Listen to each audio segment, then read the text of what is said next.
ठीक है, ये क्वेश्चन आप लोगों को करना है।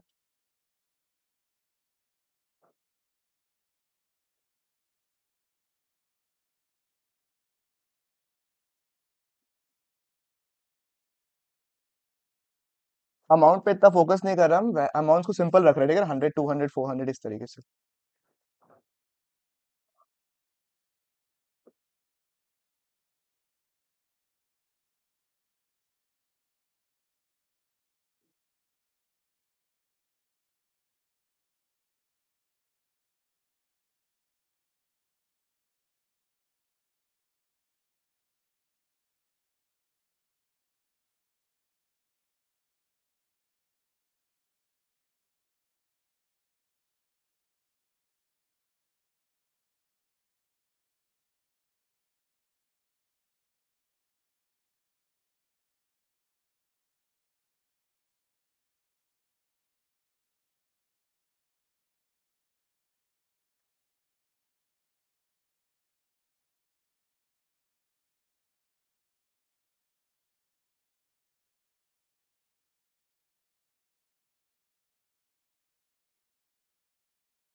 Government aid to manufacturers.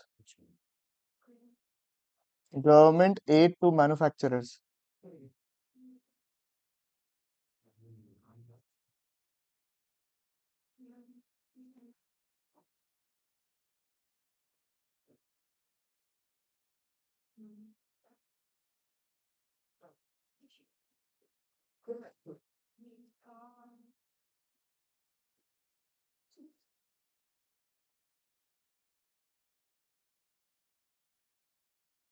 हो जाएगा।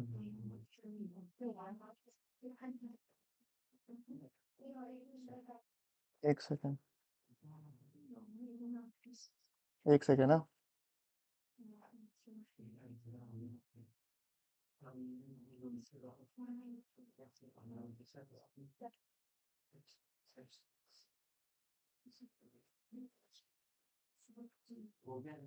हाँ, एक सेकेंड, एक सेकेंड।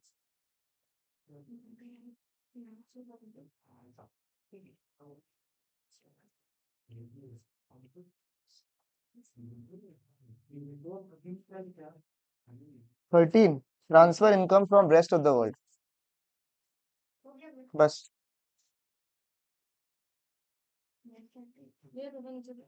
हाँ, नीचे मतलब। ओ, ये लो, ठीक है। मेरे को भी आंसर नहीं पता, आप लोग आंसर निकालना होगा।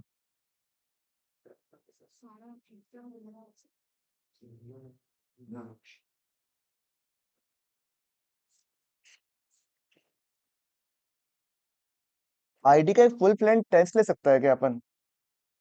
फुल लेंथ 40 मार्क्स का, 40 या 60 मार्क्स का, जो भी। नहीं, जितना समय चाहिए ले लो, 2 दिन ले लो एक्स्ट्रा। 7 7 वो आंसर, ओ हमको नहीं पता, भी निकालना पड़ेगा।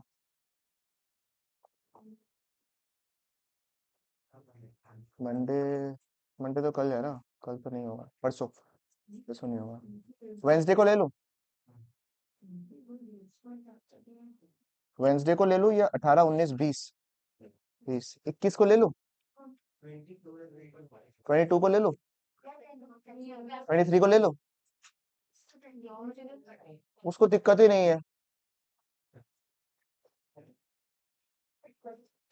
23 को रखते हैं ना, तो एक दिन पहले तो करके जाएगा। पर पेपर रेडी करना होगा ना। 18 तो आज ही है, 18 तो आज ही है।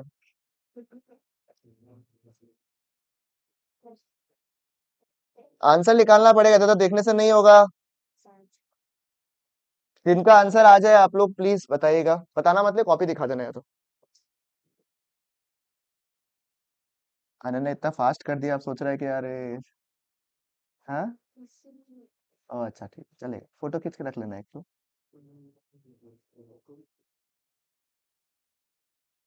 परी को इधर उधर दिखना पड़ रहा है, क्या बात हो गया? बढ़िया है। घर जाके क्या नहीं करेगा, कल क्या क्लास क्यों नहीं किया फिर? हाँ।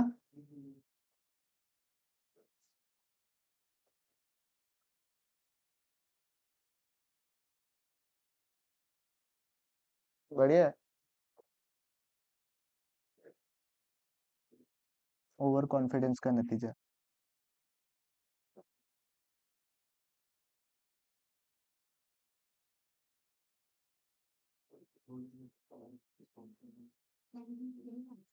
एनडीपी एड एफसी, कुछ चीजें ऐसी दिया हुआ है क्वेश्चन में।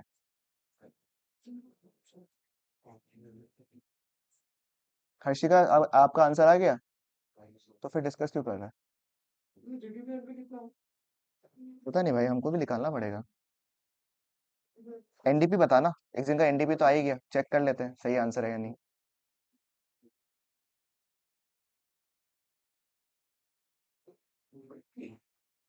जो मैक्सिमम बच्चा गलती करेगा अभी के टाइम में, वो क्वेश्चन के हिसाब से आंसर निकालेगा, कि क्वेश्चन जो दिया हुआ है उसमें से हम ढूंढे। आपका स्ट्रक्चर पहले से दिमाग में बना रहना चाहिए कि आपको क्या क्या चीज चाहिए, वो चीजें है या नहीं, या किस फॉर्म में है, वो देख के आप आंसर लिखिए। अगर आप शुरुआती सम्स कर रहे हैं, तो आप वो स्ट्रक्चर जो टेबल अपन बनाया था ना, चार्ट, वो आप बना भी ले सकते हैं रफ रफ में, कि आपको आइडिया हो कि आपको कौन सा चीज चाहिए, बार बार किताब घुमाने का दरकार नहीं है विक्टर साहब, मतलब आपका रिवीजन नहीं हुआ है। वरुण साहब से हम एक्सपेक्ट किया था आंसर आ जाएगा आपका। गुड्स यूज फॉर फैक्ट्री, कहाँ है?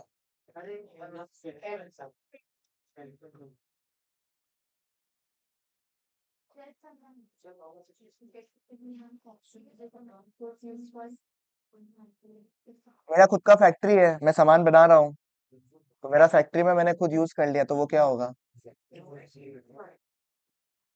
क्या होना चाहिए? गवर्नमेंट एड का मतलब क्या होता है? बेनिफिट प्रोवाइड कर रहा है, वो क्या होता है? वो क्या होता है? गवर्नमेंट क्या प्रोवाइड कर रहा है, सेल्स थोड़ी ना करवाएगा। गवर्नमेंट एड प्रोवाइड कर रहा है, ये क्या है? सब्सिडी। ऑनलाइन वाला लोग का भी अगर आंसर आ जाएगा पहले, तो हमको बता सकता, हमको अच्छा ही लगेगा, मतलब I will not feel bad.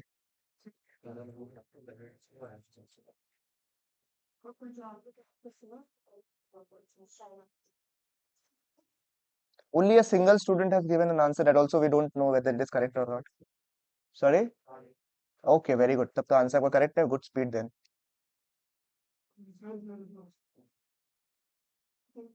क्या हो गया यहाँ पे? जो लोग को डांट पड़ा, क्वेश्चनिंग हुआ, वो लोग आंसर पहले निकाल के दिया। उसको पूछा ना, डांट मतलब ऐसे क्वेश्चनिंग पूछा ना, इसलिए ऐड किया हम, डांट क्वेश्चनिंग दोनों बोला, कि हुआ या नहीं हुआ। भाविक साहब कहाँ अटक गए आप? तो अभी खुद से आइडेंटिफाई करिए, अनन्या साहब से आप हेल्प नहीं लेंगे अभी। अनन्या जी, आपको कुछ लग रहा है? साथ में बैठ रहे हैं आप एग्जाम हॉल में। तुमको नहीं पता आएगा या नहीं आएगा, सोचना पड़ेगा तुमको, क्या दिया हुआ है, क्या नहीं दिया हुआ है, देखो एक बार के लिए सवाल को। काश हम तुम्हारे सामने बैठा हुआ रहता एग्जाम के टाइम में।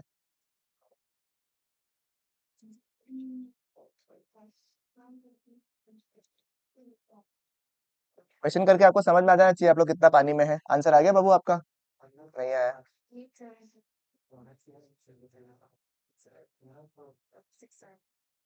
ये क्या है? 870 आ रहा है फिजिक्स से। कितना है आपका? 770 आ गया। I think it is the right answer because most of the people have taken out that we don't know yet. क्या हो गया विक्टर साहब? नहीं आया?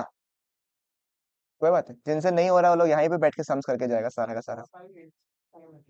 कौन सा बाबू? सारा हम हंड्रेड्स में रख के रखा, 500 ही है। मतलब हम किसी को भी ना वैसे नहीं किया, 520 110 ये सब नहीं किया, क्या करेगा हम करके। आइए फिर साहब। एक सेकंड क्या? वैशाली जी आंसर निकाल दिए। एक बच्चा का आंसर आया खाली ऑनलाइन वाला लोग में से। Very nice. जिनका जितना क्वेश्चंस नहीं हुआ अभी बैठ के आप लोग क्लास के बाद में खत्म करेंगे, यहाँ पे सारे क्वेश्चंस करके जाएंगे। उसके बाद अभी हम इन दिनों में क्लास लेंगे आप लोग का, उसका किसका? आईडी का क्वेश्चंस का, सारा चैप्टर्स का। मिस कर लेना वो प्लीज। आज मैं एब्सेंट कौन है तुम लोग ग्रुप में से? अक्षरा नहीं है, फिर जिज्ञासा नहीं है, फिर नेहा क्यों नहीं है?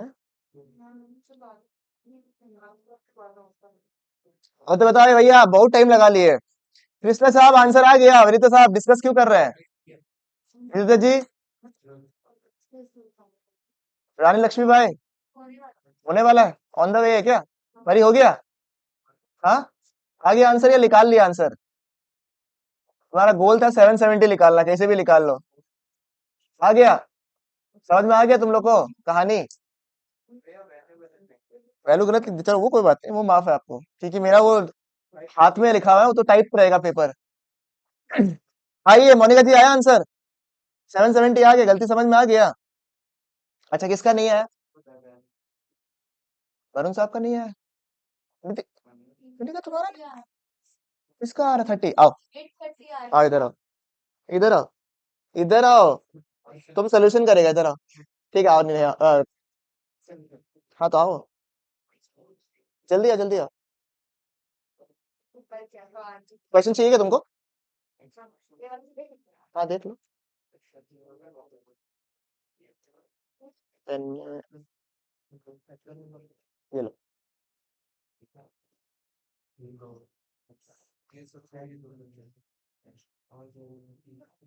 वो पतला करना है क्या इसको? ठीक है। ये टेम्पी कैसा है? Value of output minus intermediate consumption, ठीक है। सेल्स चाहिए सबसे पहले हम लोग को, तीन चीज होता है: sales, change in stock and good use for self consumption.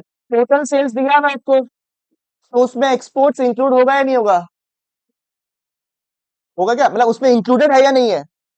Total sales में इंक्लूडेड है या नहीं है? यस, तो हम लोग को एक्सपोर्ट्स को अलग से ऐड करने की रिक्वायरमेंट नहीं है, फर्स्ट मिस्टेक। ठीक है। हाँ साहब, सेल्फ कंजम्पशन डाला नहीं ना चाहता तुम। एक तो चेंज इन स्टॉक लिख दिया,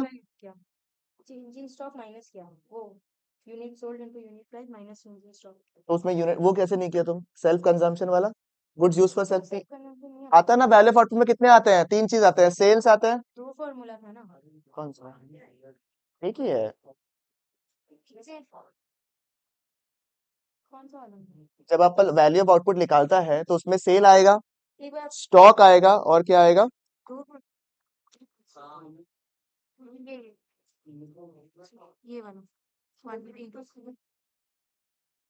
हाँ, तो इसमें तुम्हारा goods use for self consumption अगर दिया हुआ है तो आ जाएगा ना। फैक्ट्री वाले तो ऐड करेगा ना तुम उसमें। हाँ हाँ,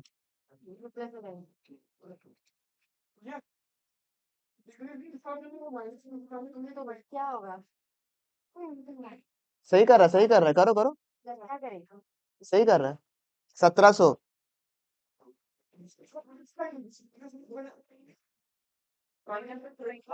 ये माइनस हो गया ना बाबू, माइनस हो गया प्लस हो गया, कितना होगा? ठीक है क्या? हमको कुछ गड़बड़ लग रहा है ये तो। डिक्रीज इन स्टॉक हुआ है ना, तो डिक्रीज होने से क्या होता है?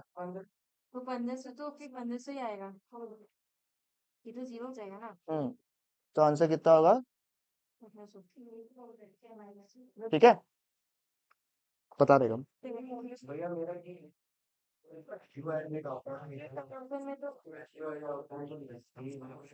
अभी देखते हैं।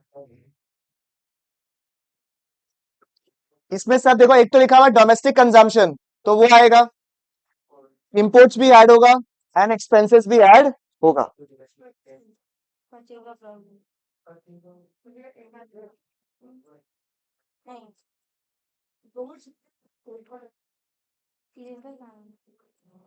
गलती से लिए, तुम यहाँ लिया था क्या उसको, 100 को? अच्छा, ठीक है, तो वैसे भी कर सकते हो, कोई दिक्कत नहीं है उसका, देखो। हम्म।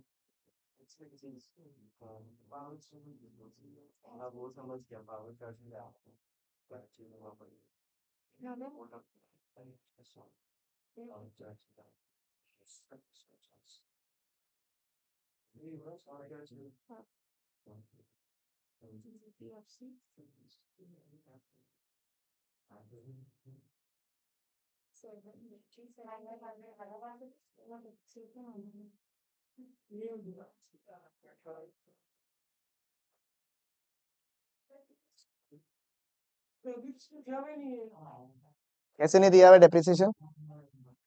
मशीनरी का वैल्यू दिया हुआ है और लाइफ दिया हुआ है आपको, तो उससे आप डेप्रिसिएशन निकाल सकते हैं। कल ही डिस्कस किए थे ना आपको वो फार्मर वाला क्वेश्चन में। सिंपल नॉर्मल जो आपका जो स्टार्टिंग लेवल पे आप डेफिनेशन पढ़ते थे उसमें क्या था आपका, value minus salvage value divided bye life. यहाँ सैल्वेज वैल्यू नहीं दिया और क्या अज्यूम करते हैं, 0, यानी कि 1000 डिवाइड बाय 10। अब तो आंसर इसका ही आ गया, अब तो क्या आ गया, बेशरम औरत है। आइए, अभी एक और सम है जो हम लोग करेंगे, सेपरेटली इंक्लूड नहीं हुआ है। देखो इसमें दो एग्जाम्पशन है कि या तो आपने उसमें अज्यूम कर लिया कि हमारा सेल्फ कंजम्पशन भी आ गया, या फिर you can give a note, both are correct.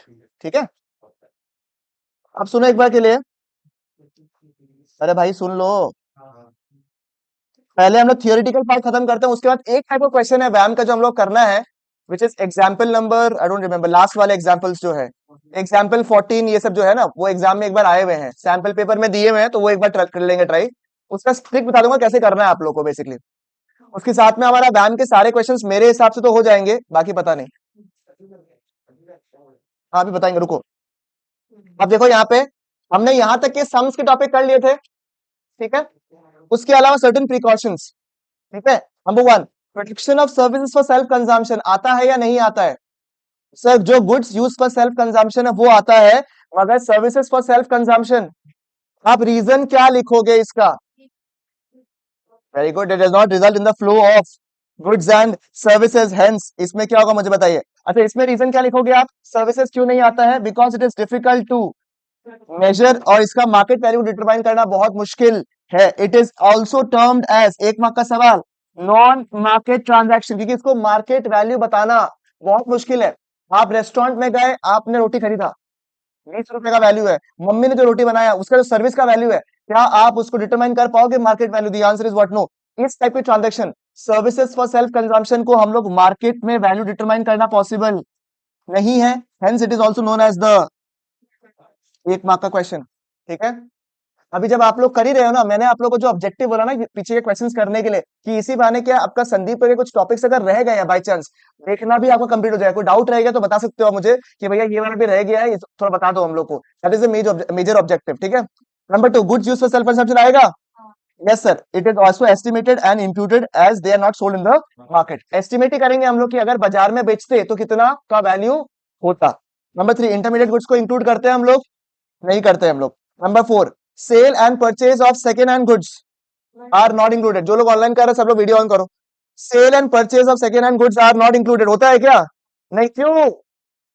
पहले बार इसका वैल्यू ऑलरेडी इंक्लूड होता है, and it does not result in good flow of goods and service. देखो लिखा हुआ है यहाँ पे, तो ये लैंग्वेज जो है ना, कॉमन लैंग्वेज, इसको आप हर जगह इस्तेमाल कर सकते हो। सामान को बेचा मैंने, मेरा एक पुराना सामान है, मान लो मेरा घड़ी हमको बेचना है, सेकेंड हैंड गुड्स हो गया। यस सर, अगर इस घड़ी को सिर्फ मैंने सिंपली बेच दिया, क्या ये रैम के कैलकुलेशन में आएगा? नहीं। क्या ये नेशनल इनकम कैलकुलेशन में आएगा? नहीं। बट इसको बेचने के लिए वरुण ने कमीशन अर्न कर लिया 1000 रुपए का, वो कमीशन इनकम आएगा नहीं आएगा? आएगा, क्योंकि वो एक नया फॉर्म ऑफ इनकम है जो कि पहले एग्जिस्ट नहीं कर रहा था, तो ब्रोकरेज हो गया, कमीशन हो गया, वो आए। नेक्स्ट, इम्प्यूटेड वैल्यू, ये हम लोग सिखाएंगे अभी। इम्प्यूटेड वैल्यू आप लोग को पता ही होगा, ठीक है, ये हम लोग बाद में सिखाएंगे। और ये चेंज इन स्टॉक कैसे निकालते हैं आप लोग? ठीक है, one question which is kind of okay for whom is double counting. ठीक है, डबल काउंटिंग में क्या होता है मुझे बताइए आप लोग। सर कभी कभार ऐसा हो सकता है कि जो इंटरमीडिएट गुड्स का वैल्यू है ना, उसको हमने इंक्लूड कर लिया along with the final goods, यानी कि जो सामान 1,000 रुपए का होना चाहिए था उसको हमने डबल टाइम कैलकुलेट कर लिया है। इस डबल कैलकुलेशन को बोलते हैं as double counting. Double counting refers to a counting of an output more than once while passing through the various stages of production। जब वो स्टेजेस से पार होता है तो उसका वैल्यू एक ही बार लेना चाहिए ना अपने को, पर अगर उसको हम लोग वैल्यू को मल्टीपल टाइम्स ले ले तो उस प्रोसेस को हम लोग बोलते हैं एज डबल काउंटिंग। इस डबल काउंटिंग के प्रॉब्लम को हम सॉल्व कैसे करेंगे? Number one, final output method, भाई जो final value of the goods and services है उसको लेकर हम डबल काउंटिंग का प्रॉब्लम को सॉल्व कर सकते हैं, या फिर जो मेथड हम लोग ऑलरेडी यूज कर रहे हैं जो कि है व्हाट, वैम मेथड, जिसमें क्या होता है आपका, जितना का वैल्यू एडिशन हुआ उतना का वैल्यू अपन क्या करता है, ऐड करता है। उससे भी हमारा जो है डबल काउंटिंग का प्रॉब्लम सॉल्व हो जाएगा। उसके साथ में हमारा वैम का सारा सवाल क्या हो गया आपका खत्म, मतलब प्रैक्टिकल इज लेफ्ट बट वो चीज है। ठीक है, एक सेकंड रुकिएगा।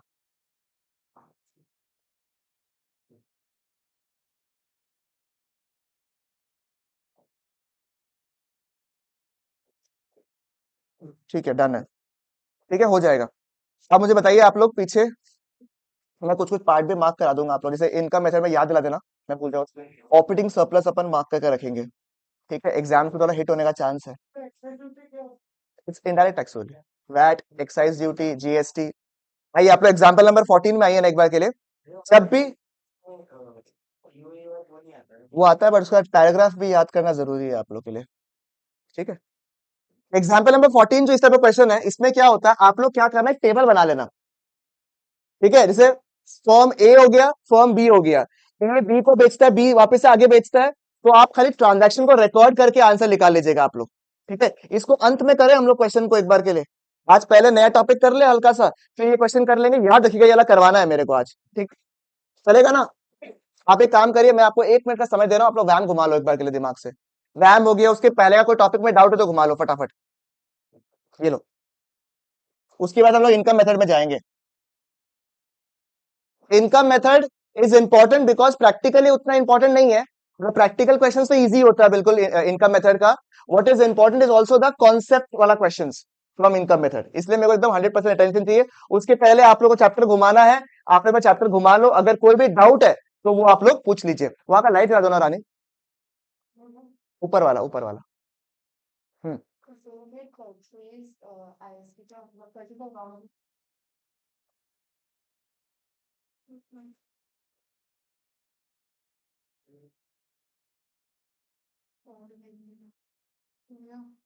एक से- हाँ,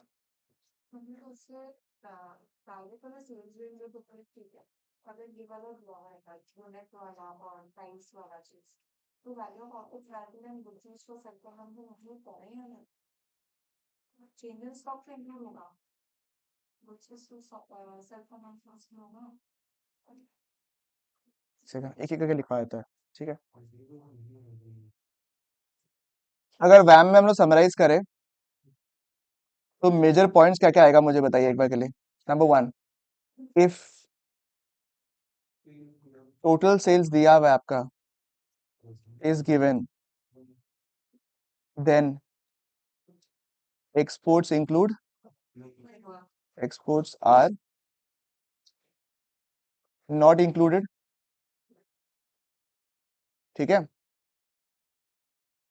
फिर नंबर टू क्या था मुझे बताइए, और क्या एरर था आप लोग का? हाँ, सेल्स वाला पार्ट में क्या होगा फिर, और बताइए तो। हाँ, इंक्रीज इन अनसोल्ड स्टॉक का मतलब क्या होता है? पॉजिटिव रहेगा। और डिक्रीज इन अनस्टोल्ड स्टॉक बताएंगे तो क्या होगा वो? ठीक है, और क्या था? ट्रांसफर इनकम तो कभी भी इंक्लूड होता।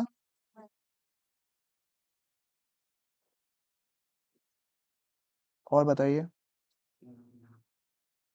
Goods use for self consumption आएगा, सर्विसेज फॉर सेल्फ कंजम्पशन नहीं आएगा, क्यों? बिकॉज इसका जो है हम लोग इम्प्यूटेड वैल्यू और एस्टिमेटेड वैल्यू को कंसिडर करते हैं। ठीक है, इसका मार्केट वैल्यू डिटरमाइन करना पॉसिबल। ठीक है, इसीलिए इसको क्या बोलता है अपन?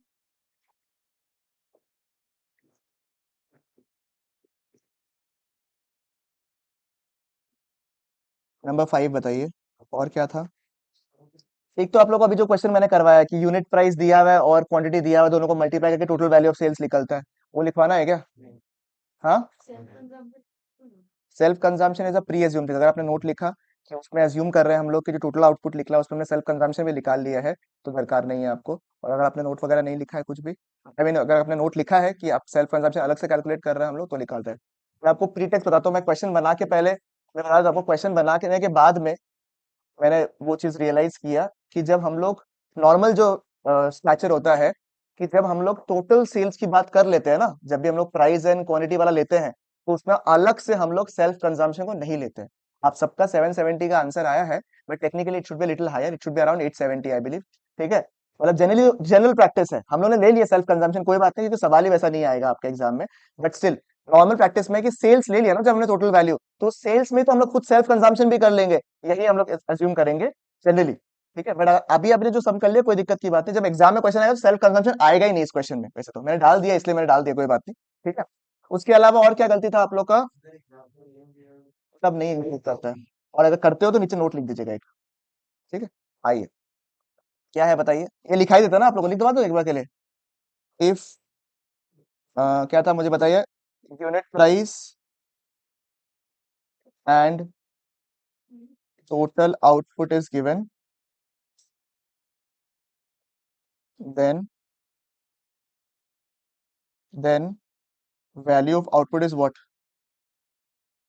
Unit price into total output, assuming change in stock is not available। मतलब कि चेंज इन स्टॉक तो ऐड इसमें लिख दे क्या? वैसे थोड़ा कंफ्यूज नहीं करना है यहाँ पे फालतू का, प्लस चेंज इन स्टॉक हो जाए।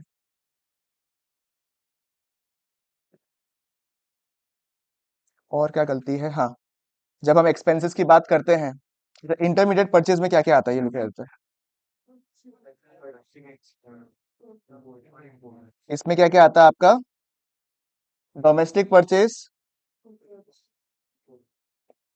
और इम्पोर्ट्स दोनों आ जाएगा आपका, बराबर। ठीक है, if question mentions intermediate purchase and direct expense दोनों दिया हुआ है, then in that case intermediate consumption is equal to what? IP plus direct expenses. ठीक है, और अगर नहीं दिया हुआ तो क्या मानेंगे हम लोग? Intermediate consumption is nothing but equal to intermediate purchase. फिर उसके बाद हाँ, इफ आईपी इज मेंशन्ड, यानी कि intermediate purchase is mentioned, then imports को हम लोग इंक्लूड, चलेगा क्या? क्लियर है? इसके अलावा और क्या? हाँ, डायरेक्ट एक्सपेंसेस में क्या क्या आता है? डायरेक्ट एक्सपेंसेस में आता है आपका पावर चार्जेस, फिर कैरियज इनवर्ड, फिर wages, maintenance of, yes very good यार, मेंटेनेंस ऑफ कैपिटल स्टॉक। ठीक है, एक्सेट्रा। चलेगा? हो जाएगा ना? और कोई पॉइंटर्स था?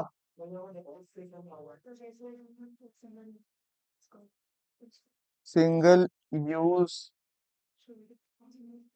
हाँ, ट्रेडिंग अकाउंट का सारा आइटम आ जाएगा। For commerce people trading account का सारा डायरेक्ट एक्सपेंसेस जो जो आता है आपका वो सारा आ जाएगा उसमें। हाँ, परचेज वगैरह सब कुछ ही आता है आपका। सिंगल यूज प्रोड्यूसर गुड्स का मतलब क्या होता है? और डेप्रिसिएशन, डेप्रिसिएशन का दूसरा नाम एक तो इंपॉर्टेंट है, क्या था? रिप्लेसमेंट ऑफ फिक्स कैपिटल, है ना? Replacement cost of fix capital. And if, हाँ, सेल्स प्रोक्योरमेंट कौन कर रहा है उसके ऊपर, प्रोक्योरमेंट मतलब खरीदना होता है। प्रोक्योरमेंट का मतलब in real practice it is purchase, but I am procuring the goods, but since the procurement is done by an outsider, तो उसने फिर वो लिखवा देता है, रुको, रिप्लेसमेंट ऑफ, या फिर इफ मशीनरी का वैल्यू दिया हुआ है, value given and useful life, सुना ही होगा आपने, यूजफुल लाइफ गिवन, ठीक है, तो क्या करेंगे हम लोग, मुझे बताइए। ये हैंडराइटिंग का माफ करेगा, depreciation is equal to what, machinery का वैल्यू डिवाइडेड बाय व्हाट, एकदम सिंपल जो आपने किया होगा क्लास 11 में, ठीक है, लिखवा देता हूं, procurement done by outsider, done by, phone देना, 2 मिनट बैठने बोला, 2 minute, procurement done by outsider is equal to what, sales for the, sales for the क्या, जिसके ऊपर क्वेश्चन पूछा है क्या लिखे, सेल्स फॉर द बिजनेस लिख देता है, ठीक है, चलेगा ना।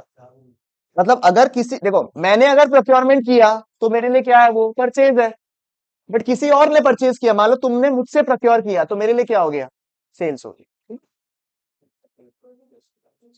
नहीं, उनको एक बार रुकने बोलना।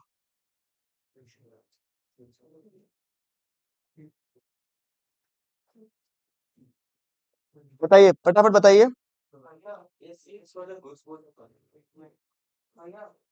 वही है मतलब, खाली बस मतलब ये बस आपको दिया हुआ है जानने के लिए। अच्छा, फिर तो आप लोग करंट ट्रांसफर्स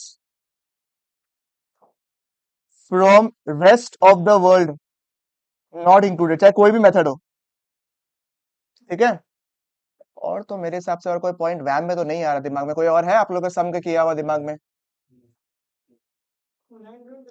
हाँ, रेंट वगैरह नॉर्मली इनडायरेक्ट एक्सपेंस मानते हैं, नहीं कंसिडर करते, बट अगर रेंट ऑफ द फैक्ट्री लिखा हुआ है, और इसे कंफ्यूज करने के लिए इलेक्ट्रिकल चार्जेस या इलेक्ट्रिसिटी चार्जेस बोल दिया, इलेक्ट्रिसिटी एक्सपेंसेस तो इनडायरेक्ट एक्सपेंस है, बट पावर चार्जेस का चार्जेस ले लिया और इलेक्ट्रिसिटी वर्ड लिख लिया, क्या आएगा या नहीं आएगा?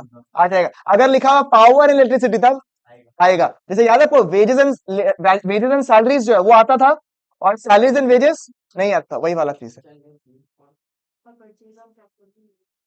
वो लिख देता, परचेज ऑफ, ये लिखवा देता, एक सेकंड, परचेज ऑफ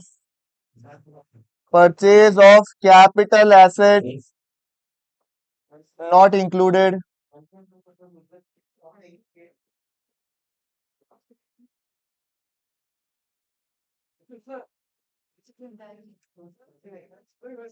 डन हो गया ना? और कुछ है?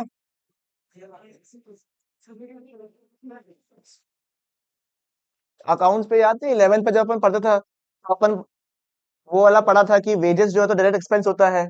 If a question arises when you have wages and salaries, तो we used to consider in the trading account as wages and salaries and direct expenses, और जब अपना सैलरीज एंड वेजेस होता है, तो अपन प्री एज्यूम करता है it is a indirect expense. ऐसा कोई लॉजिक नहीं है उसके पीछे, it is just a pre assumption कि ऐसा होगा तो क्या होगा। आई am not saying my pre assumption, it is an accounting pre assumption. ये लिखवाना नहीं है भाई, कंफ्यूज हो जाएगा फालतू का तुम लोग।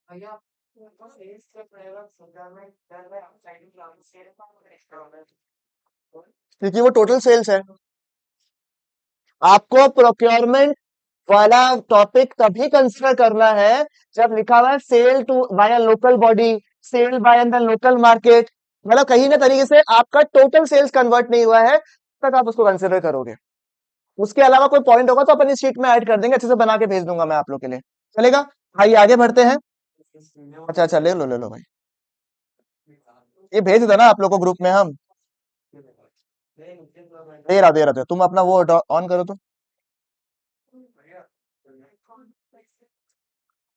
हाँ बोल भाई। फिक्स कैपिटल स्लो हो गया है, करना चार मिनट तो टाइम लग रहा है। ऑन किया क्या?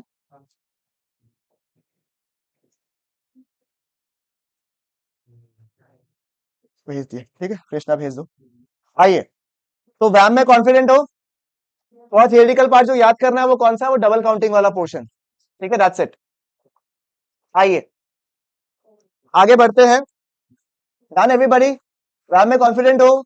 इसके पहले के जो टॉपिक्स थे आपके, जीडीपी क्या होता है, जीएनपी क्या होता है, डिफरेंस वगैरह, basic concept like intermediate goods, final goods, circular flow of income क्या है, हो जाएगा। कोई डिफिकल्टी, कोई दिक्कत? वन स्ट्रेच वाला लेक्चर मैं आप लोग को भेज भी दूंगा, एक बार पहले कर लो। फिर जो वन शॉट टाइप का है ना वो आपको कर लूंगा, करवा दूंगा शुरू के पोर्शन के लिए, एटलीस्ट आपका बढ़िया से काम हो जाएगा। The only thing that will be left with is measurement वाला पोर्शन, जो कि अभी आप लोग मेरे साथ में कर ही रहे हो वैसे भी। ठीक है, चलो आइए। Next method that we have to discuss is income method. उसका चार्ट ऑलरेडी आप लोग के लिए बनाया हुआ है, सुनेगा। ठीक है, जब हम इनकम मेथड की बात करेंगे तो income method is very very simple. देश में जो भी रेलेवेंट इनकम है उनको अगर अपन जोड़ दें तो अपने को क्या मिलेगा, मुझे बताइए। देश का इनकम मिलेगा।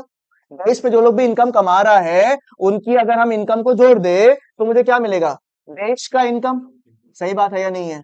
देश का इनकम मतलब, देश का इनकम मतलब देश का, देशवासियों का income is national income.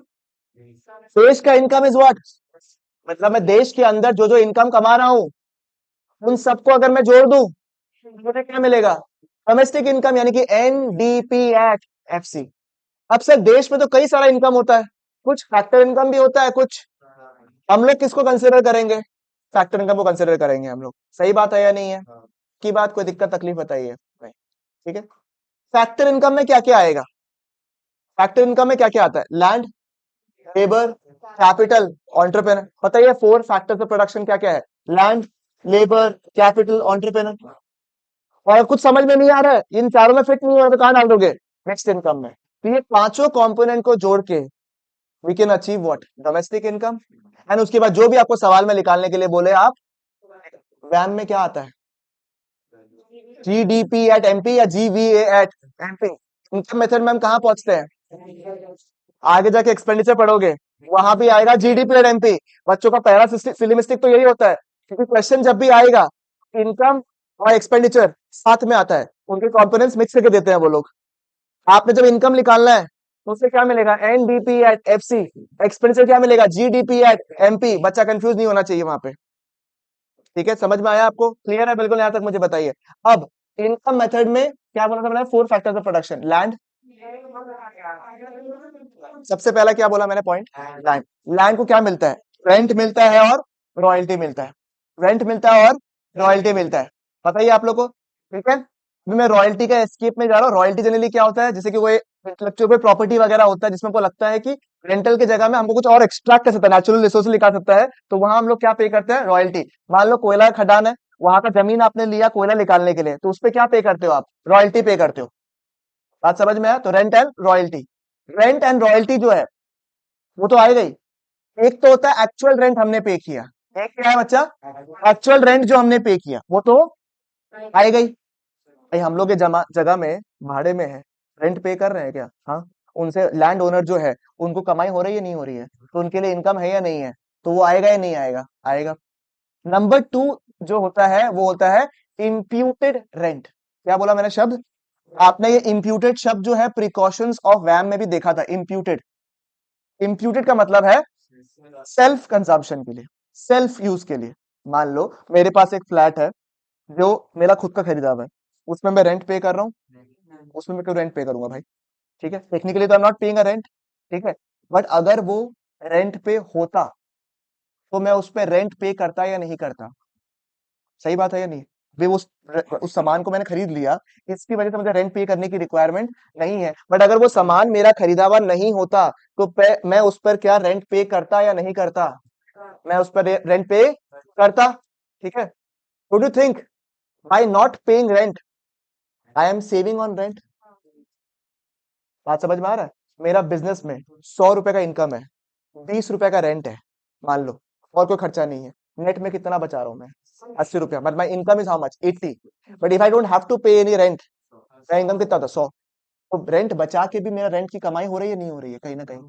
It is also type of income or not, for whom, for those people who are owning a self occupied property, जिनका खुद का प्रॉपर्टी है, वो कहीं ना कहीं पैसे बचा रहे हैं, और पैसे बचाना इज ऑल्सो इक्वल टू पैसे कमाना, hence it is also type of income, इसलिए इसको बोलते हैं इम्प्यूटेड इनकम। इम्प्यूटेड क्यों? बिकॉज ये एक्चुअल में हो रहा नहीं है, कैलकुलेशन पर्पस के लिए आप उसको कंसिडर कर रहे हो। ऑल्टरनेटिव टेक सुनो, मेरे पास एक जमीन ऑलरेडी है, मेरा एक घर ऑलरेडी है, मैंने एक और फ्लैट ले लिया, मैंने एक और ऑफिस ले लिया, ठीक है, मैं उसको, मैं खुद का खरीदा हुआ है, मैं उसको भाड़े में चढ़ा रहा हूँ, तो मेरा उससे भी तो कमाई हो रहा है।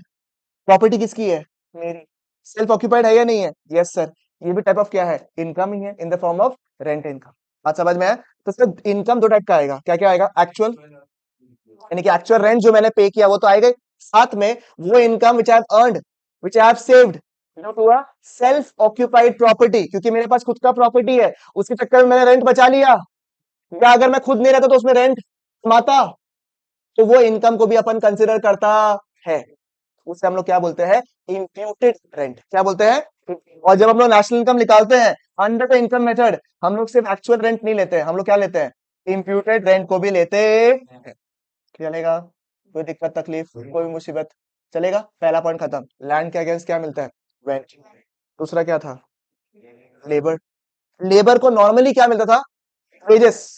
क्या मिलता था? वेजेस। हमने वेजेस जो है वो एक टर्म छोड़ो, तब देखो वेजेस मिलता है, ठीक है, वेजेस तुमको मिलता है, साथ में कभी कभार तुमको हो सकता है कि कोई बोनसेस मिल जाए, कोई गिफ्ट्स मिल जाए तुमको, तुमने अच्छा परफॉर्म किया, वेल डन, ये लो gift low.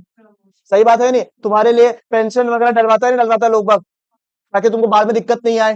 Don't you think ये वेजेस जो है बड़ा कंस्ट्रेंड टर्म है? ये वेजेस थोड़ा ज्यादा ही मिलता है एक एम्प्लॉय को, इसलिए एक शब्द बनाया जिसको बोलता है कॉम्पनसेशन ऑफ एम्प्लॉय, सीओई लिखा हुआ है ना, कॉम्पनसेशन ऑफ एम्प्लॉयज, सही है ना? एम्प्लॉयज को हम उसकी सर्विस के लिए किस तरीके से कॉम्पनसेट कर रहे हैं, तो ये क्या हो गया? Compensation of employees. ये क्या हो गया?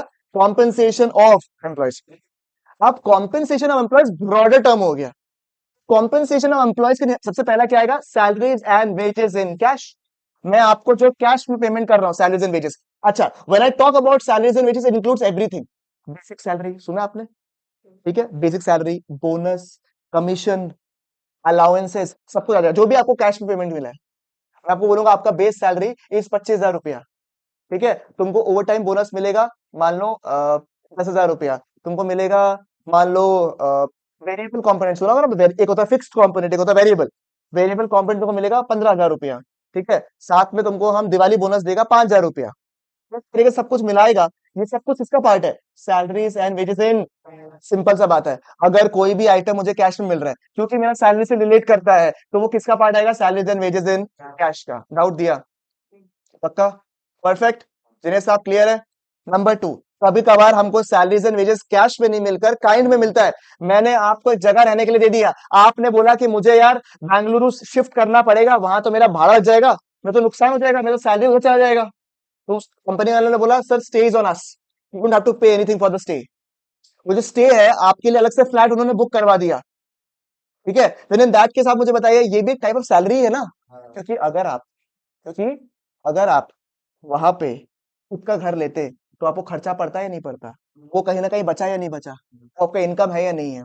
ठीक है, salaries and wages in kind. एक सवाल आपसे पूछना है मेरे को, आपने कंपनी में ज्वाइन कर लिया, आपने कंपनी को ज्वाइन कर लिया जहां पे सभी कंपनी सभी एम्प्लॉयज को होता है ना, कुछ कुछ जिनको थोड़ा रिमोट, जैसे जैसे मान लो एक कंस्ट्रक्शन कंपनी है, अब उनके तो साइट्स बहुत जगह होते हैं, कुछ नॉर्मल जगह में होंगे, कुछ रिमोट जगह में होंगे, सारे एम्प्लॉयज जो है उनको खाना पीना और रहना मिलता ही है वैसे भी, तो क्या ये इन काइंड होगा? क्या ये इन काइंड होगा? नहीं, क्योंकि ये तो सभी एम्प्लॉयज को मिलता है, ये तो आपका बेसिक काम करने के लिए मिल रहा है। मान लो ऐसा कोई चीज होता जो आपको मिल रहा है, बाकी को मिल रहा नहीं है, तो वो किसका पार्ट होता है? काइंड का। लैपटॉप मैंने सबको दिया काम करने के हिसाब से, होता ना कि भाई फंक्शनिंग करने के लिए लैपटॉप चाहिए, क्या वो इन काइंड है? नहीं, वो क्या है? वो क्या है? नॉर्मल, आपको सभी एम्प्लॉयज को नॉर्मल फंक्शनिंग करने के लिए मिल रहा है, तो ये काइंड में आता नहीं है। बात समझ में आया आपको? ठीक है, सबकी बात। बट एक गाड़ी मैंने आपको दिया जो आपके लिए ट्रैवल पर्पस के लिए दे रहा है आपको, बाकी उसको कोई यूज नहीं कर रहा है, तो ये भी क्या एक टाइप ऑफ काइंड है, क्योंकि वो जो सैलरी वैलरी पे कर रहा है वो ड्राइवर ड्राइवर को गाड़ी का जो भाड़ा दे रहा है वो किसके लिए पे हो रहा है? सिर्फ आपके लिए पे हो रहा है, तो वो क्या हो गया? In kind. बात समझ में? That means when I summarise this कि when I talk about salaries and wages in kind, इसमें वो काइंड में आएगा जो कि एक्सक्लूसिवली आपको मिला है, but it is not paid in cash, it is paid in kind. मैंने आपको गिफ्ट वाउचर दे दिया, होता है ना। सब जो बड़े बड़े कंपनीज होते हैं, जैसे Amazon में अगर आप काम करते हो या फिर आईटीसी में आप काम करते हो, इस सब जो बड़े बड़े कंपनीज होता है, दे गिव। आईटीसी में व्हाट इज देयर, आपने अगर ताज में काम मतलब अगर आपने कोई भी टाटा ग्रुप में काम किया है ना, टाटा ग्रुप वाला लोग जो है आपको ताज वाउचर्स देते हैं। ताज जो ताज होटल वाउचर्स होता है, उसको आप across anywhere in the entire world you can stay in a property in Taj for 2 days with your family और वट एवर, जो आपका प्रिस्क्राइब डेज जो दिया रहता है उसमें आप जा सकते हो। तो ये बेनिफिट है। ये क्या कैश में पे कर रहा है आपको? नहीं, किस में पे कर रहा है? काइंड में पे कर रहा है। बात समझ में आया आपको? क्लियर है बिल्कुल? यहाँ तक मुझे बताइए, ठीक है। बट ऐसा कोई मैंने काइंड भी दिया जो कि आपके लिए एक्सक्लूसिव नहीं है, वो तो आपको काम करने के लिए चाहिए। एक डॉक्टर की तरह ग्लव्स दिया, इन काइंड बोलूंगा क्या? लैब कोट दिया, इन काइंड बोलूंगा क्या? आप लोग मैंने फाइनेंस में है, मान लो आपको लैपटॉप दिया काम करने के लिए, काइंड में है क्या? नहीं, ये तो जनरल आपका काम करने के लिए आपको चाहिए, तो ये salaries and wages in kind में नहीं आता है। आदर्श समझ में आया? बोलो डाउट हो गया? चलो, नंबर 3 इज व्हाट, देखो यहाँ पे facility necessary for carrying out work, वो नहीं आएगा। लैपटॉप जो दिया मैंने वो क्या है? Facility necessary for carrying out work, वो इन काइंड नहीं होता है। एंड फाइनली एक तो हो गया इन कैश, दूसरा हो गया इन काइंड। नंबर 3, आपके लिए पैसे जो है कंपनी वाले डिपॉजिट करते हैं आपके फ्यूचर के लिए। बहुत सारे कंपनीज जो आपको पता होगा आपके लिए मेडिकल इंश्योरेंस करवा देते हैं। मान लो एग्जांपल बताता हूं आपको एकदम परफेक्ट, ठीक है। For example I already have a medical insurance, but Unacademy ने अपने तरफ से भी मेरे लिए मेडिकल इंश्योरेंस करवा के रखा है for me and my family if I want to, but to without any cost, they will bear the cost, मुझे सिर्फ डॉक्यूमेंटेशन देना है। और अगर मुझे मैक्सिमम से मैक्सिमम, उनका रूल है, कोई कंपनीज जो है विद फैमिली भी देते हैं फ्री में, और उनका रूल ये है कि आपका फ्री रहेगा, आपकी फैमिली को अगर आपको करवाना है साथ में कंबल में, तो फिर उनका जो प्रीमियम होगा वो आपको देना है खाली। इस पे कंपनी से नियम है। बट पता नहीं वो मेडिकल इंश्योरेंस जो मेरे लिए करा रहा हूँ मेरे फ्यूचर के लिए अच्छा है, ये क्या हो गया? ये भी तो टाइप ऑफ, ये भी तो टाइप ऑफ सैलरी है ना। उसको अपन क्या बोलते हैं? एम्प्लॉयर्स, क्या बोला? Employers contribution to social security schemes, employers contribution to social security schemes. Sir अगर कोई और कंट्रीब्यूट करे, तुमने खुद से अपने नाम पे इंश्योरेंस करवा लिया, जैसे मैं बोलूंगा कि मेरा तो खुद का मेडिकल इंश्योरेंस है, हो जाएगा ना, वो सोशल सिक्योरिटी स्कीम्स में आएगा? नहीं, क्योंकि वो एम्प्लॉयर ने पे नहीं किया। एम्प्लॉयर्स कंट्रीब्यूशन टू एसएसएस, किसी थर्ड पार्टी ने कंट्रीब्यूट किया तो वो इंक्लूड नहीं आएगा। बात समझ में आया? सर इसमें क्या क्या आता है? एक आता है पेंशन, सुना आपने? पेंशन। एक आता है ग्रेचुइटी, पार्ट पार्ट में जब निकालते हैं महीना महीना, उसको बोलेंगे ग्रेचुइटी, ठीक है। फिर आपका एक आता है पीएफ, सुना होगा आपने, प्रोविडेंट फंड, ठीक है। फिर ईएसआई सुना होगा आपने, एम्प्लॉय स्टेट इंश्योरेंस जो आता है स्कीम, सुना है क्या आपने? बता दिया, कोई इंश्योरेंस स्कीम्स वगैरह जो होता है वो सब कुछ किसमें आता है? एम्प्लॉयर्स कंट्रीब्यूशन टू एसएसएस, ठीक है। चलेगा बिल्कुल? यहाँ तक मुझे बताइए, ठीक है, ये समझ में आ गया? बट मैंने है ना अगर आपके एक्सपेंसेस को रिम्बर्स कर दिया, ठीक है, मान लो आप मेरे सेल्स के बंदे हो, सेल्स का बंदा जो है वो एक कंपनी से दूसरी कंपनी में जाएगा, नहीं जाएगा सामान को बेचने के लिए, उसमें उसका लागत लगेगा नहीं लगेगा? भाई जाएगा आएगा, खर्चा लगेगा नहीं लगेगा? कोई दूसरा स्टेट में गया तो वहां होटल में रुकेगा, वहां खर्चा लगेगा नहीं लगेगा? एक बार के लिए कंपनी क्या बोलेगा, तुम एक बार बियर कर लो, जो भी तुम्हारा खर्चा आएगा वो हमको स्लिप ला के दे देना, साइन करा लेना एडमिन से, अपना हेड से, and you will be reimbursed, ठीक है। Example I tell you, one of my relatives he is working in Amazon, so he is working in ये ईवाई, ठीक है। ईवाई में क्या होता है, he has to visit a lot of client places, वहां पे जितना भी उसका खर्चा लगता है ना, मानो ऊबर में गया ऊबर से आया, या कोई अगर आउटस्कर्ट्स में जाता है तो he stays in an hotel there, तो वो पहले अपना सारा खर्चा कर लेता है बाय कार्ड और समथिंग, ठीक है। और उसके बाद क्या करता है, वो जो स्टेटमेंट है उसको सबमिट करा देता है, उसका हेड साइन करता है, और कुछ दिनों बाद में उसको रिम्बर्स कर दिया जाता है। वो उसका इनकम है क्या? भाई मेरा ही खर्चा तो हमको वापस दे रहा है, ये इनकम है क्या? नहीं, इसको बोलता है reimbursement of expenses. I am reimbursing the expenses that you have already bought. इसको अपन सैलरी का पार्ट नहीं मानते। बात समझ में आया आपको? तो इसमें इतना चीज आता है, देखो इसमें मैंने सारे डाल दिए, salaries and wages in cash, इसमें बेसिक अलाउंसेस, बोनसेस, कमीशन सब कुछ आ जाता है। Salaries and wages in kind, जो कि एक्सक्लूसिवली आपको मिल रहा है, जो कि फैसिलिटी नेसेसरी है for carrying out your basic work, which is not included. And employers contribution to SSS is included. Third party contribute किया तो नहीं आएगा, रिम्बर्समेंट ऑफ एक्सपेंसेस नहीं आएगा। सर ये छोटे छोटे पॉइंट्स जो इंपॉर्टेंट क्यों है? क्योंकि जो इंक्लूजन एक्सक्लूजन है ना, उसमें से पॉइंट्स पूछते हैं। रानी जी को समझ में आया नहीं है? जो लोग ऑलरेडी रिवाइज कर रहे हैं, I think there should not be any issue, but जो लोग फर्स्ट टाइम कर रहे हैं, आप लोग का डाउट्स, हमको समझ में नहीं आ रहा कौन रिपीट कर रहा है और कौन, वो सबका फेस एकदम ब्लैंक है। 2 पॉइंट खत्म हो गया, 3 पॉइंट बाकी है। दो खत्म हो गया, कौन सा? रेंट खत्म हो गया, एंड सीओई खत्म हो गया था अपना, तो ये क्या था? इंटरेस्ट। इंटरेस्ट देखो, इंटरेस्ट, हम लोग इंटरेस्ट पे कब करते हैं? जब लोन वगैरह लेता है। सही बात है या नहीं है? अब जब हमने लोन लिया, जब हमने लोन लिया, तो दो पर्पस के लिए अपन लोन लेते हैं। एक है प्रोडक्शन पर्पस के लिए, लैपटॉप पहले लिया लोन में, ईएमआई पे कर रहा हूँ, इंटरेस्ट पे कर रहा हूँ। ये पर्पस क्या है इसका? पढ़ाने का आपका। ये हो गया प्रोडक्शन पर्पस। मैंने लैपटॉप परचेज किया खुद का पर्पस के लिए, घर पे रहेगा, घर पे कोई काम होगा तो यूज कर लेंगे, स्क्रॉलिंग वगैरह करेंगे, वो सब करेंगे। वो क्या है, कंजम्पशन पर्पस या प्रोडक्शन पर्पस? कंजम्पशन। मैंने गाड़ी अपने घूमने के लिए लिया है, कंजम्पशन। मैंने गाड़ी ऑफिस के लिए लिया है। बात समझ में आया क्या? आपके हिसाब से आप ही मुझे बताइए, कौन से पर्पस के हिसाब से जो इंटरेस्ट आएगा वो मुझे कंसिडर करना चाहिए इन द नेशनल का? प्रोडक्शन पर्पस, कॉमन सेंस का बात है, ठीक है ना? क्योंकि उससे मैं आगे और सामान बनाऊंगा। तो interest that I am paying for production purpose, for production purpose will be what, included. Consumption purpose के लिए अगर मैंने कोई भी इंटरेस्ट दिया तो वो आएगा नहीं। आपने आईफोन खरीदा, अपने पर्सनल नाम से यूज किया, अपने पर्सनल नाम से, ये क्या है? Consumption purpose. भले आपने इसमें इंटरेस्ट पे किया, वो आएगा नहीं। मैंने अपने फर्म के नाम पे लिया, मेरे फर्म के यूज के लिए आ रहा है, मैं फर्म का कॉलिंग इसके थ्रू होता है, प्रोडक्शन पर्पस आएगा। समझ में आया? इंटरेस्ट ऑन डिबेंचर्स क्या होगा भाई? प्रोडक्शन पर्पस के लिए होगा, तो उसका हम लोग इंटरेस्ट जो पे करता है वो इंक्लूड हो जाएगा। ठीक है, चलेगा बिल्कुल। यहाँ तक मुझे बताइए आप लोग, पक्की बात है? वो अकाउंट से आया है उसका दिमाग। ठीक है, अभी अभी डिबेंचर्स पढ़ रहा लगता है। ठीक है, समझ में आया आपको? चलेगा। पर्सनल पर्पस है। अच्छा, interest just like rent are of two types. Actual interest, मैं एक्चुअली में इंटरेस्ट पे कर रहा हूँ, मैंने सामान सच में खरीदा, मैं इंटरेस्ट पे कर रहा हूँ। या फिर कभी कभार ऐसा होता है कि मुझे इंटरेस्ट पे करने की रिक्वायरमेंट है, मैंने घर जो है एक बार में खरीद लिया, सामान जो है मैंने एक बार में खरीद लिया, गाड़ी जो है मैंने एक बार में खरीद लिया, मुझे इंटरेस्ट पे करने की रिक्वायरमेंट नहीं पड़ी। अब मैंने अगर इंटरेस्ट नहीं पे किया अभी एक्चुअली में, बट मैंने सामान एक बार में खरीद लिया, तो मैंने कहीं ना कहीं इंटरेस्ट बचा लिया। इंटरेस्ट बचाना इज इक्वल टू इंटरेस्ट कमाना, that is that interest is known as active interest. बात समझ में आया आपको? तो सर इंटरेस्ट को अगर मैं डिवाइड करूं, कंजम्पशन पर्पस इंटरेस्ट नहीं आएगा, प्रोडक्शन पर्पस इंटरेस्ट आएगा। प्रोडक्शन में दो चीज, एक्चुअल इंटरेस्ट आएगा, इंप्यूटेड इंटरेस्ट नहीं आएगा। समझ में आएगा चार्ट? क्लियर है? आपके पैराग्राफ में अलग तरीके से दिया हुआ है, इस तरह से यहाँ पे दिमाग में सेट हो जाएगा आप लोग का। ठीक है, कुछ स्पेशल पॉइंट्स। इंटरेस्ट अगर गवर्नमेंट दे रहा है, गवर्नमेंट कुछ भी लेगा क्या तुम लोग?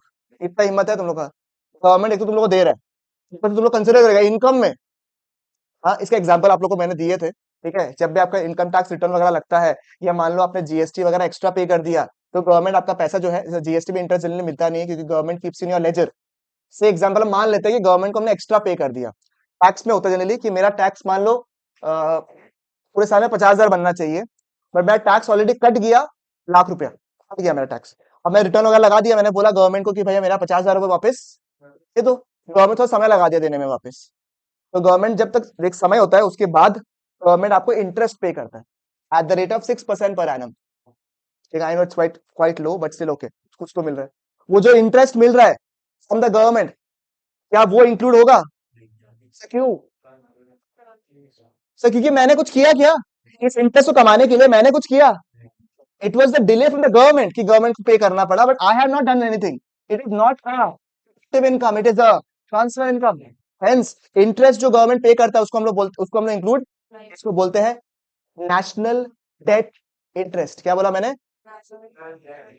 या फिर interest on public debt, as the word suggest. Public से आपका पैसा आपके पास में है, उसके अगेंस्ट गवर्नमेंट ने क्या दिया है? इंटरेस्ट दिया। बात बिल्कुल सेम है, एग्जाम के लिए इंपॉर्टेंट है ये वाला पॉइंट। ठीक है, नेशनल डेथ इंटरेस्ट या फिर इंटरेस्ट ऑन पब्लिक डेथ। ठीक है, ये इसका रीजन पूछेगा क्यों नहीं ग्रोथ है, क्या बोलेंगे अपन? ट्रांसफर इनकम है भाई। ठीक है, no productive service in return is provided, hence it is not a. Next, firm अगर एक दूसरे को सिर्फ इंटरेस्ट सेटलमेंट कर रहा है, not actually paying you, settlement कर रहा हूं, तुमसे मेरे को इंटरेस्ट मिलना, हमको तुमसे इंटरेस्ट मिलना है, हमने आपस में सेट ऑफ कर लिया। सुना आपने सेट ऑफ? ये सेट ऑफ एक्चुअल ट्रांजेक्शन दिख रहा है क्या आपको कहीं पे? किसी का कोई फायदा नुकसान दिख रहा है क्या आपको यहाँ पे? नहीं, इसलिए इसको हम लोग इंक्लूड नहीं करते। इंटरेस्ट आपके एग्जाम के लिए इंपॉर्टेंट है। If I tell you the critical point, तो आपका इंटरेस्ट इज ओवर। इंटरेस्ट के ऊपर ही बच्चा सबसे ज्यादा कंफ्यूज होता है। मुझे बताइए, इंटरेस्ट में प्रोडक्टिव एंड कौन सा आएगा? उसमें कौन सा आएगा? एक्चुअल भी आएगा और इंक्लूडेड भी आएगा। कौन सा नहीं आएगा? सर गवर्नमेंट ने अगर मुझे इंटरेस्ट दिया पब्लिक डेथ के ऊपर, तो नहीं आएगा। फॉर्म में दूसरे को पे करता तो नेक्स्ट क्या था मुझे बताइए। लैंड लेबर हो गया, कैपिटल हो गया, और ऑन्टरप्रेनर। ऑन्टरप्रेनर क्या कमाता है? सब प्रॉफिट्स आपको मानना पड़ेगा, बड़े कंपनी का प्रॉफिट्स। अभी तो आपने पढ़ लिया होगा financial statements of a company, ठीक है? तो जब आपने कंपनी पढ़ा है तो कंपनी जो है क्या क्या कमाता है मुझे बताइए। कंपनी जो प्रॉफिट्स कमाएगा क्या वो कंपनी का खुद का है खाली? नहीं, अरे उसके ऊपर बहुत सारे मालिक है। वो मालिक को क्या पे करना पड़ता है? डिविडेंड। तो कंपनी को पूछा डिविडेंड काट दिया, ठीक है? अब गवर्नमेंट बोलता है प्रॉफिट कमाए हो, गवर्नमेंट को सब पैसा दे दो यार, ठीक है?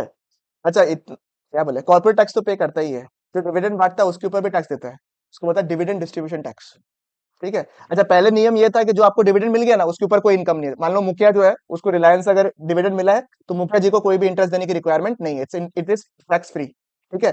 फिर लोगों को लगा गवर्नमेंट को, हे माता जी, मुखिया तो बहुत डिविडेंड कमा रहा है, ठीक है, ये तो नुकसान हो रहा है हम लोग का, ठीक है? तो इसकी वजह से क्या किया पता, कैप लगा दिया 10 lakh.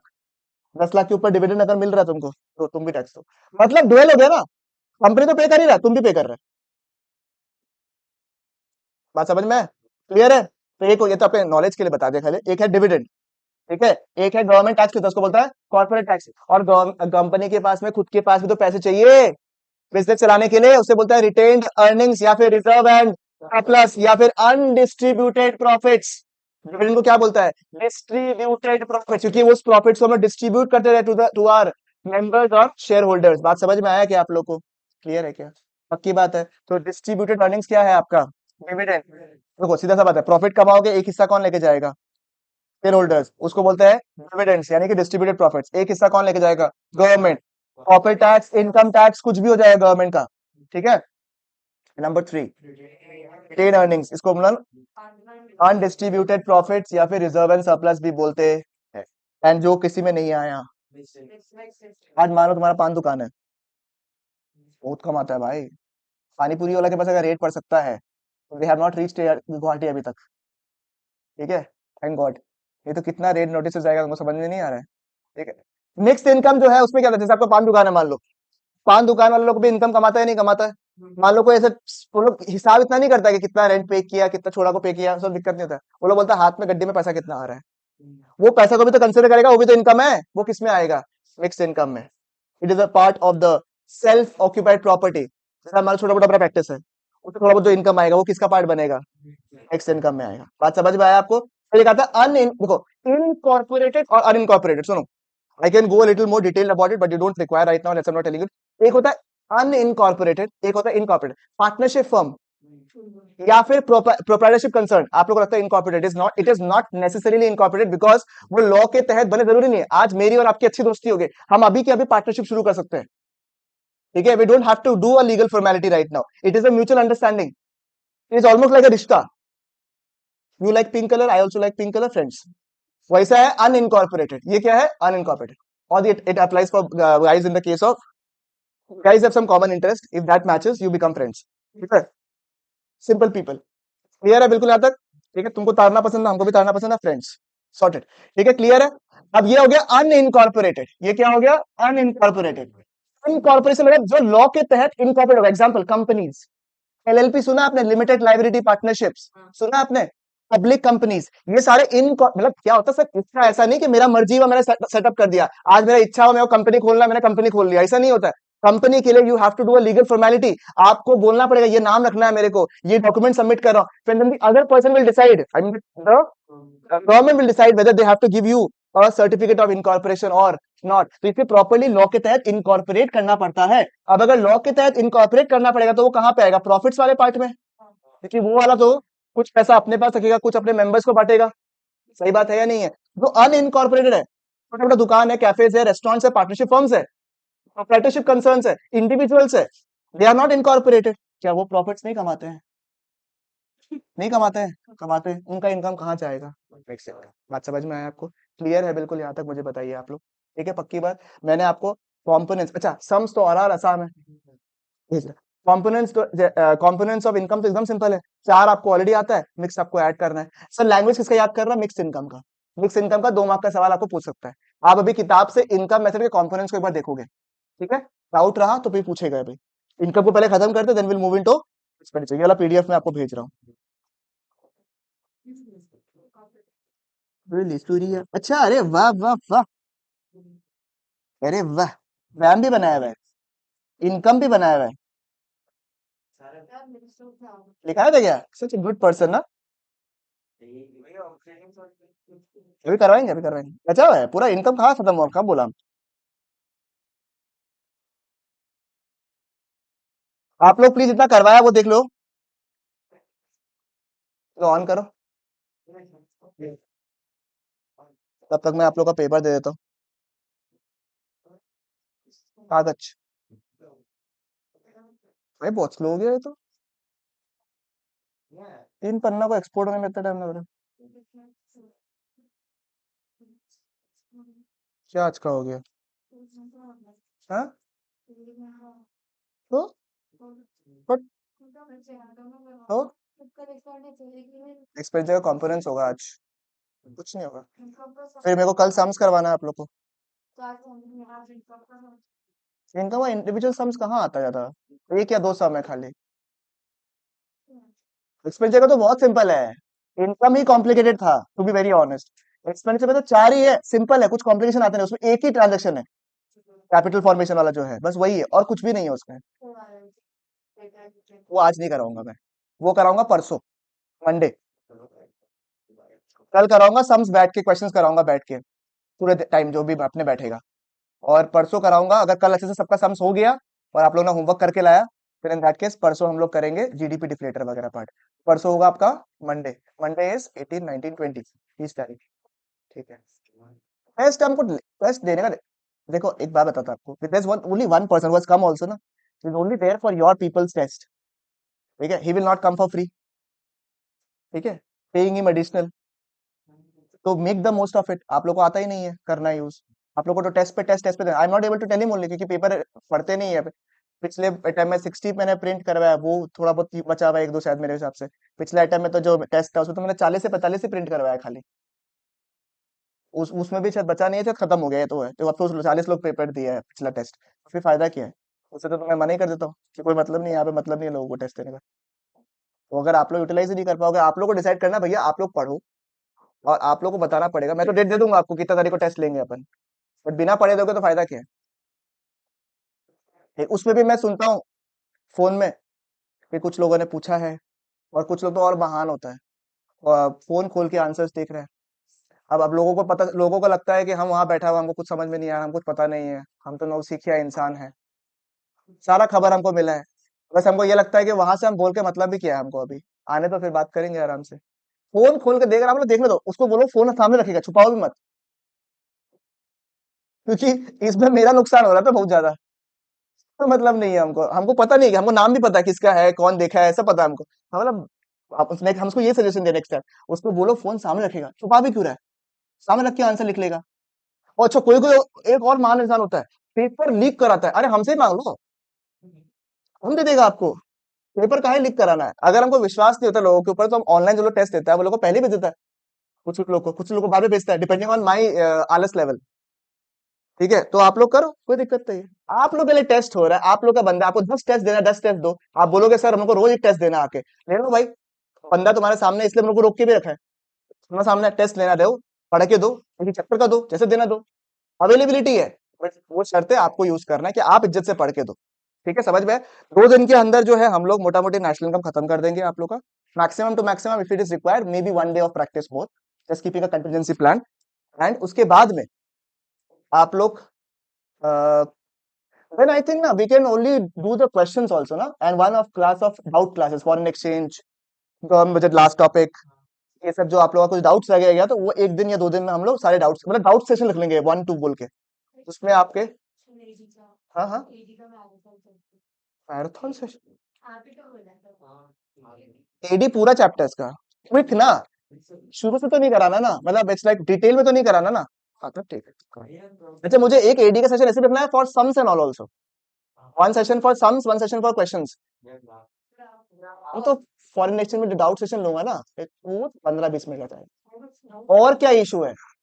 Foreign exchange doubt session लूंगा, उसमें बता दूंगा।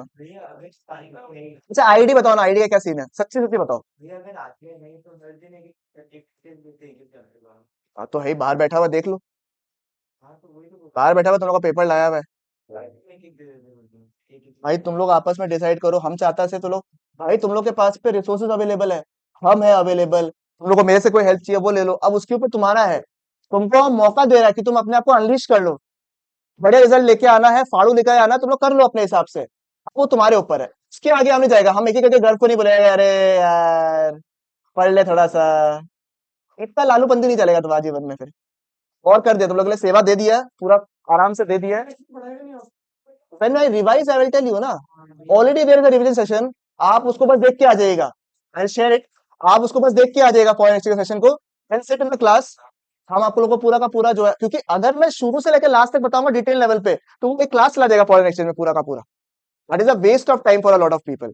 If required that is will be done, कर लेंगे, बट आपको लेक्चर दे तो देंगे, आप फटाफट एक बार देख के आ जाओ, तो हम क्या फटाफट उसको रिवीजन कम डाउट सेशन सब कुछ करके खत्म करा देंगे।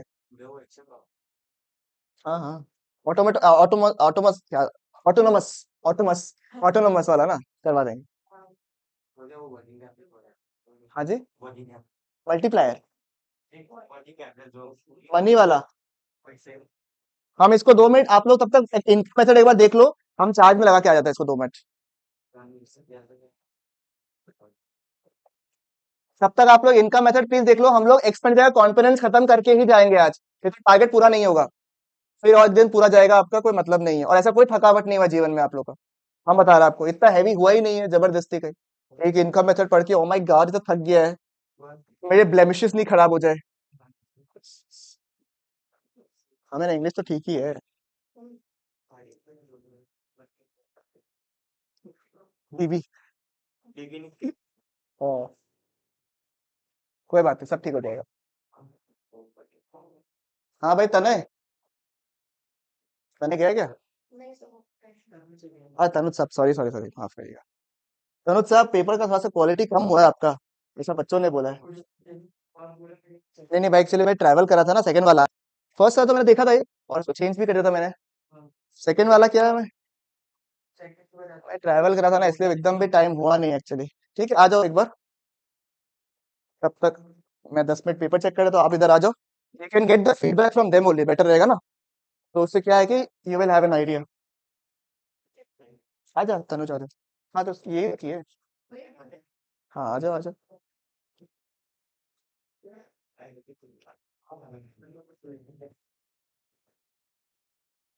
वो लोग रिया लोग नहीं आया ना? फैन थोड़ा बंद कर दो ना, ये पंखा ये वो हो जाएगा, वो पीछे वाला पीछे। हाँ यही हम बोल रहा था।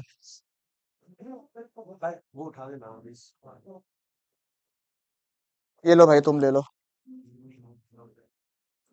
ये कौन सा टेस्ट है, यूनिट ये 2 का है क्या? ये लास्ट वाला है क्या?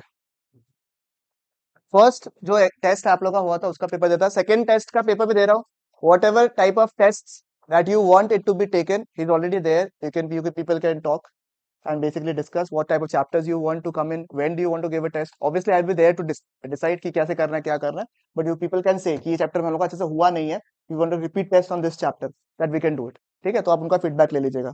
चलो हम बैठा हुआ यहीं पे, मतलब थोड़ा सा जगह दे दो, यहाँ बैठ जाओ। Thank you.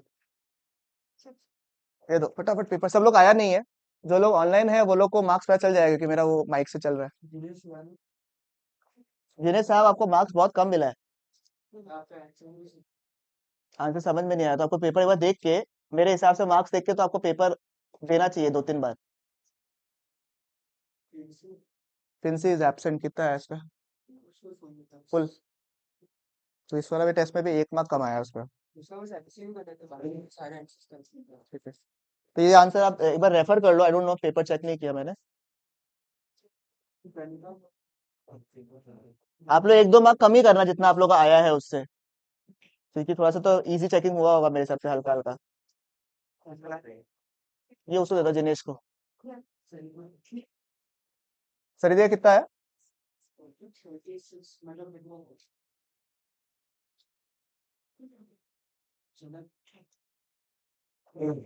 झलक दोनों ही नहीं है।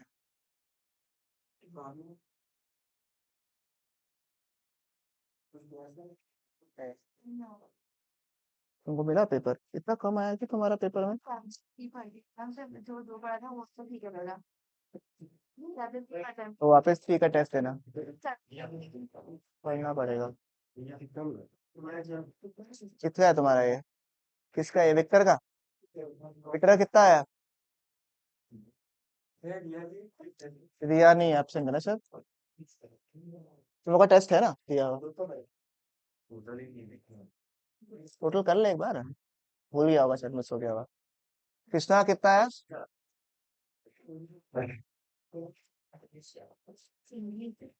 ऑनलाइन वालों को तो ऐसे भी मार्क्स तो चाहिए, नहीं छोड़ो ना।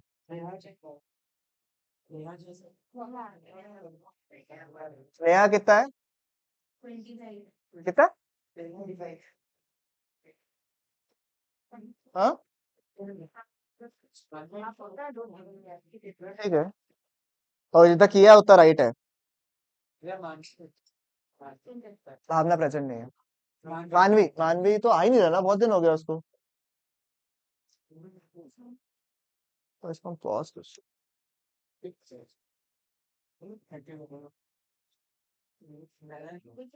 हाँ ठीक है,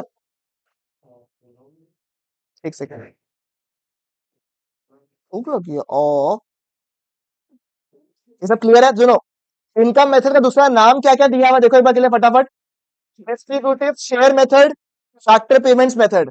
components I am pretty sure कि आप लोगों का हो गया होगा अभी तक, सारे आपने देख लिया। Salaries in cash, wind, wind बोलता है kind, and SSS, social security schemes. Reimbursement वगैरह आता, फैसिलिटी जो नेसेसरी फॉर वर्क इंक्लूड नहीं होता है, and contribution to third parties are not included. Rent and royalty में कौन सा? एक्चुअल रेंट भी आता है एंड इम्प्यूटेड भी आता है। इंटरेस्ट में कौन सा है? खाली जो कि प्रोडक्टिव पर्पस के लिए होगा, कंजम्पशन पर्पस के लिए जो होगा वो आएगा नहीं। एक्चुअल इंटरेस्ट भी आता है और इम्प्यूटेड इंटरेस्ट भी आता है। गवर्नमेंट ने जो पे किया ऑन पब्लिक डेट इंटरेस्ट वो नहीं आएगा। आपस में फर्म जो इंटरेस्ट पे करेगा वो नहीं आएगा। उसके अलावा मुझे बताइए आप लोग, प्रॉफिट्स। प्रॉफिट है 3 components. One is dividend or distributed profits, retained earnings or undistributed profits or reserves and surplus। बात समझ में आया आपको? चलेगा बिल्कुल एकदम। एक और टॉपिक है इसका इनकम मेथड का, which is ऑपरेटिंग सरप्लस। आया मिक्स इनकम में क्या है देखो, लैंग्वेज इसको जो है इंपॉर्टेंट है।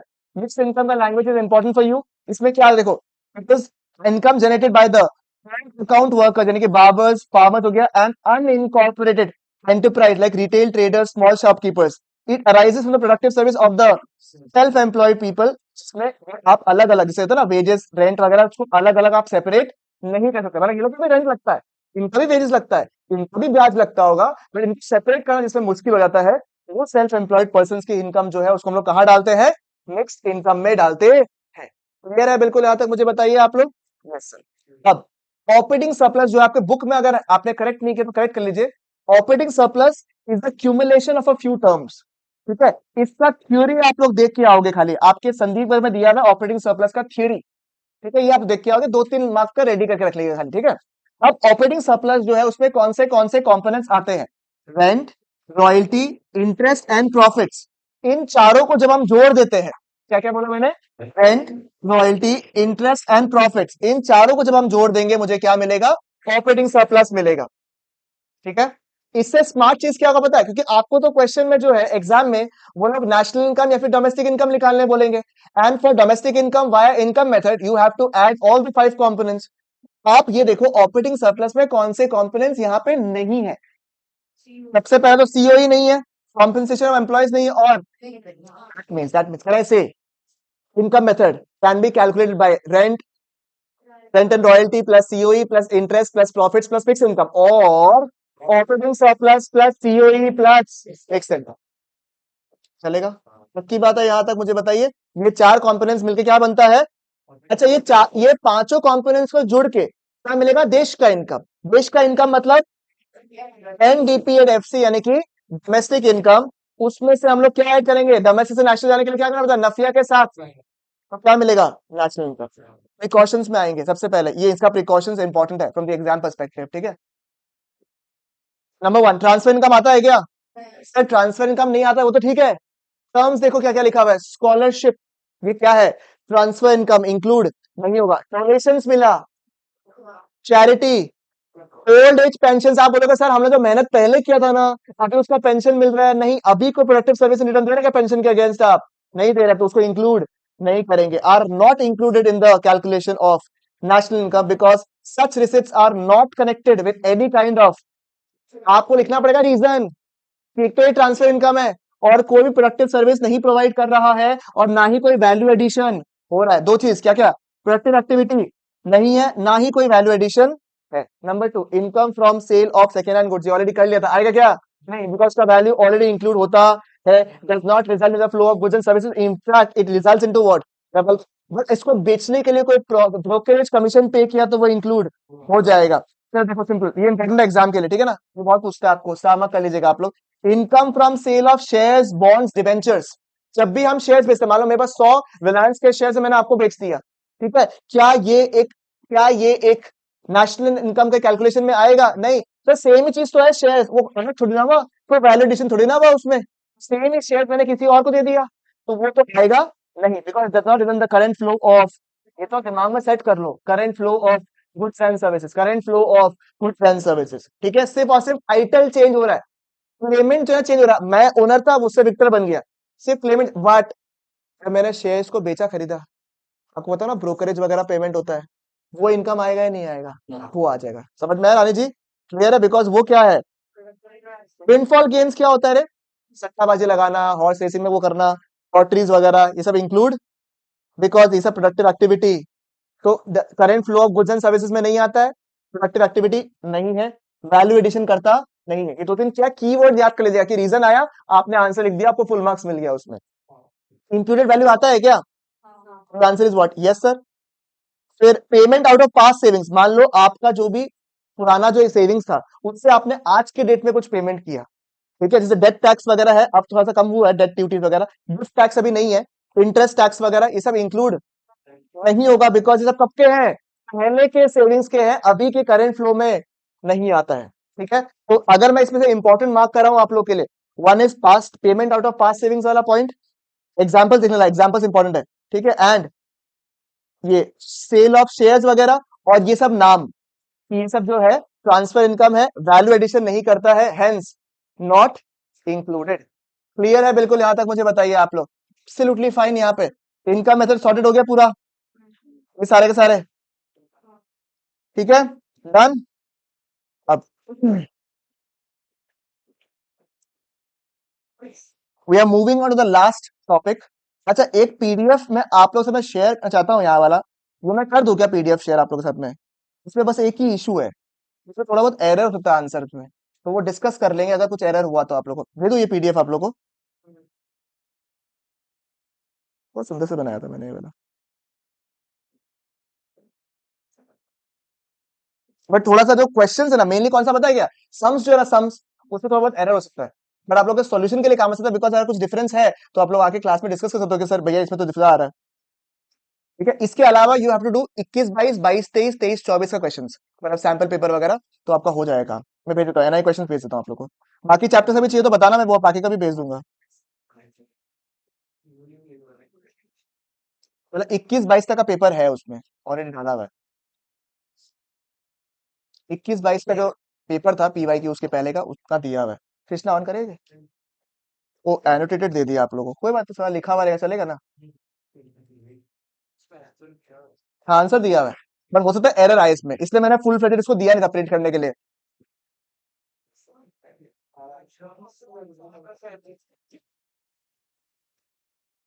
हाँ हो जाएगा फिर, इसमें मैं बता रहा हूँ, देखो मैं कैसे बनाया था, पता आपको, ये वाला जो बुक था ना, ये बड़ा इंटरेस्टिंग बना था, क्योंकि इसमें संदीप के क्वेश्चंस थे ही, प्लस जो एपीसी वगैरह था उसका भी था, और प्लस पीवाई क्यूज था, सब मिला के मैंने बनाया था, जो जो इन डिफरेंट क्वेश्चंस थे उसका। आइए, एक्सपेंडिचर मेथड में आता है, last method to learn is what, expenditure method.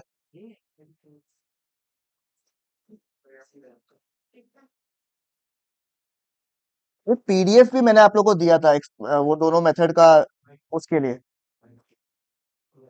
आइए, ठीक है, चलो उसे गाइड बुक से कर लेते हैं, चलो एक काम करते हैं, फिर बाद में लिखवा दूंगा आप लोग को। गर्म हो गया ना भाई आज तो, जल्दी गर्मी आ गई, देखते ना उधर रखते भाई।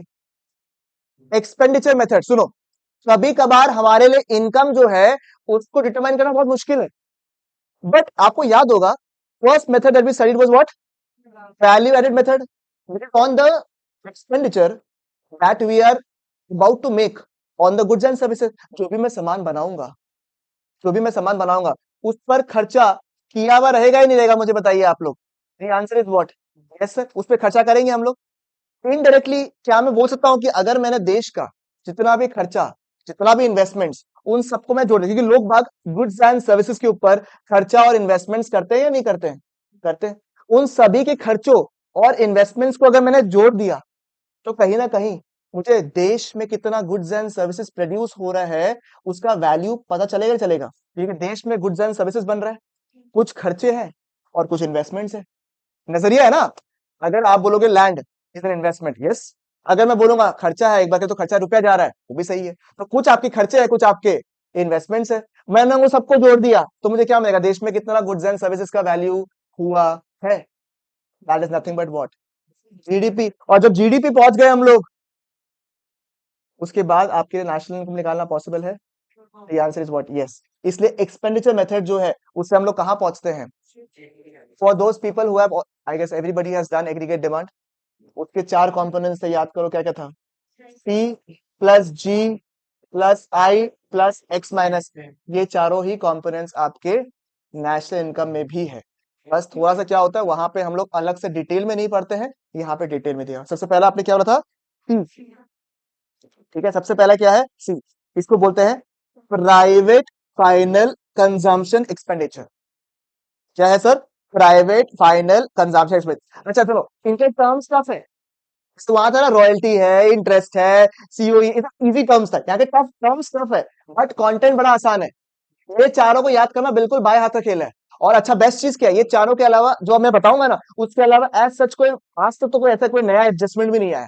जो थोड़ा बहुत जो घुमाता है ना, दूसरा वाले में घुमाता है। बात समझ में आया आपको? पहला क्या है? Private final consumption. सर ये क्या है सर? सर प्राइवेट लेवल पे हमारे house holds, non profit institutions, house holds, सब लोग जो है, हम लोग in general, business in general जो भी खर्चा करता है प्राइवेट पर्पज में, बिजनेस करेगा क्या खर्चा? बिजनेस करेगा? अरे बिजनेस का खर्चा जो है आगे वाला खर्चा में जाएगा। हम लोग जो प्राइवेट लेवल पे incurred by whom, house holds and private non profit institution serving what? House holds, उसको हम लोग क्या बोलते हैं? Consumer goods. ठीक है, जैसे हम लोग आप आके चिप्स खा लिए, भूख लगा, खाना खा के आ गया मान लो रेस्टोरेंट में जाके, ये सारे खर्चे कहाँ क्या है? Private final. मैंने गाड़ी खरीदा अपना पर्सनल पर्पस के लिए, प्राइवेट। लैपटॉप खरीदा अपना पर्सनल पर्पस के लिए, फोन खरीदा अपना पर्सनल पर्पस के लिए, चलेगा ना? बिल्कुल ना तक। These are all private final consumption. इसमें कौन सा नहीं आता है? घर। घर भले ही मैं अपना पर्सनल पर्पस के लिए खरीदूं, घर तो पर्सनल पर्पस के लिए होता है, हाँ। बात समझ में आया? पर फिर भी उसको हम लोग प्राइवेट फाइनल कंजम्पशन एक्सपेंडिचर में नहीं जानते। ये एक्सपेंडिचर कौन बियर करेगा? Normal residence. घर वाला जो है वो किसका फॉर्म बनता है? कैपिटल का, तो ये पार्ट नहीं है। Cars etcetera are a part of. बात समझ में आया आपको? Depends on the nature. AC office के लिए इन्वेस्टमेंट, एसी घर के लिए consumption। समझ में आया? पहला पॉइंट खत्म। Private final consumption expenditure.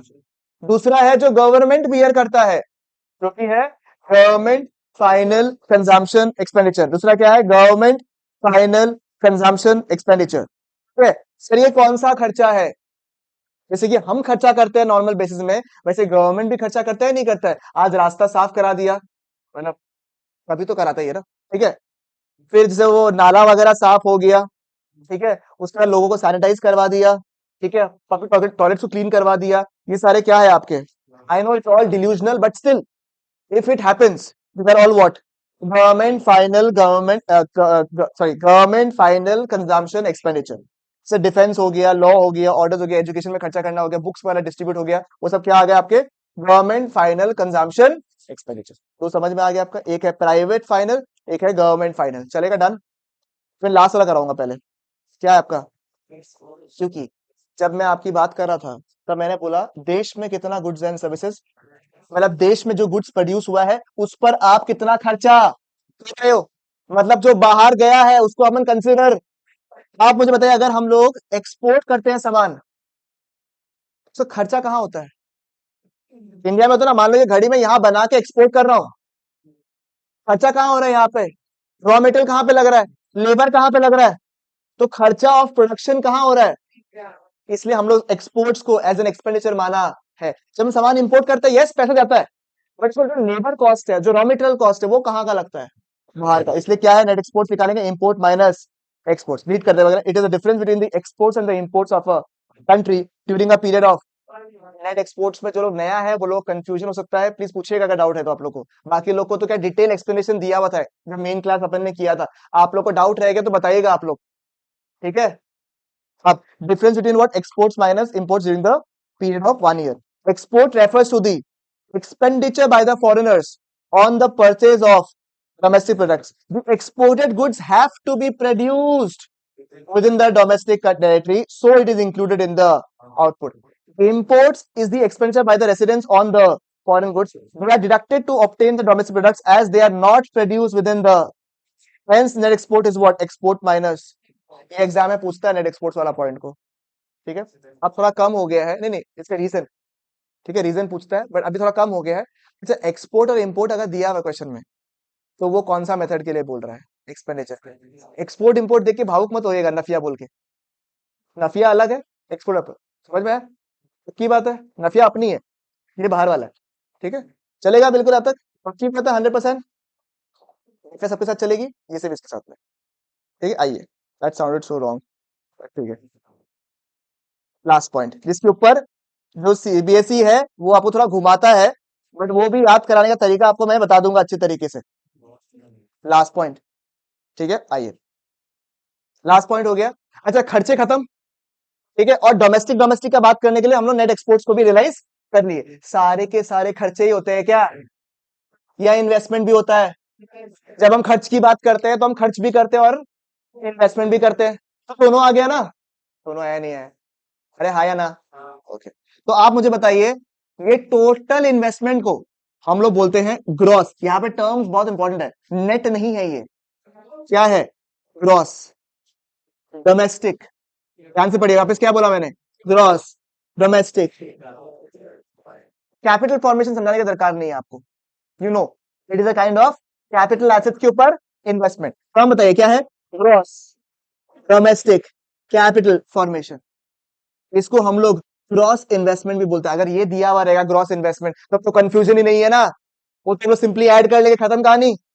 मतलब डिफिकल्टी का होता है gross domestic capital formation, it is nothing but what, gross, जो ग्रॉस डोमेस्टिक कैपिटल फॉर्मेशन है उसके दो बच्चे हैं, एक है आपका ग्रॉस फिक्स।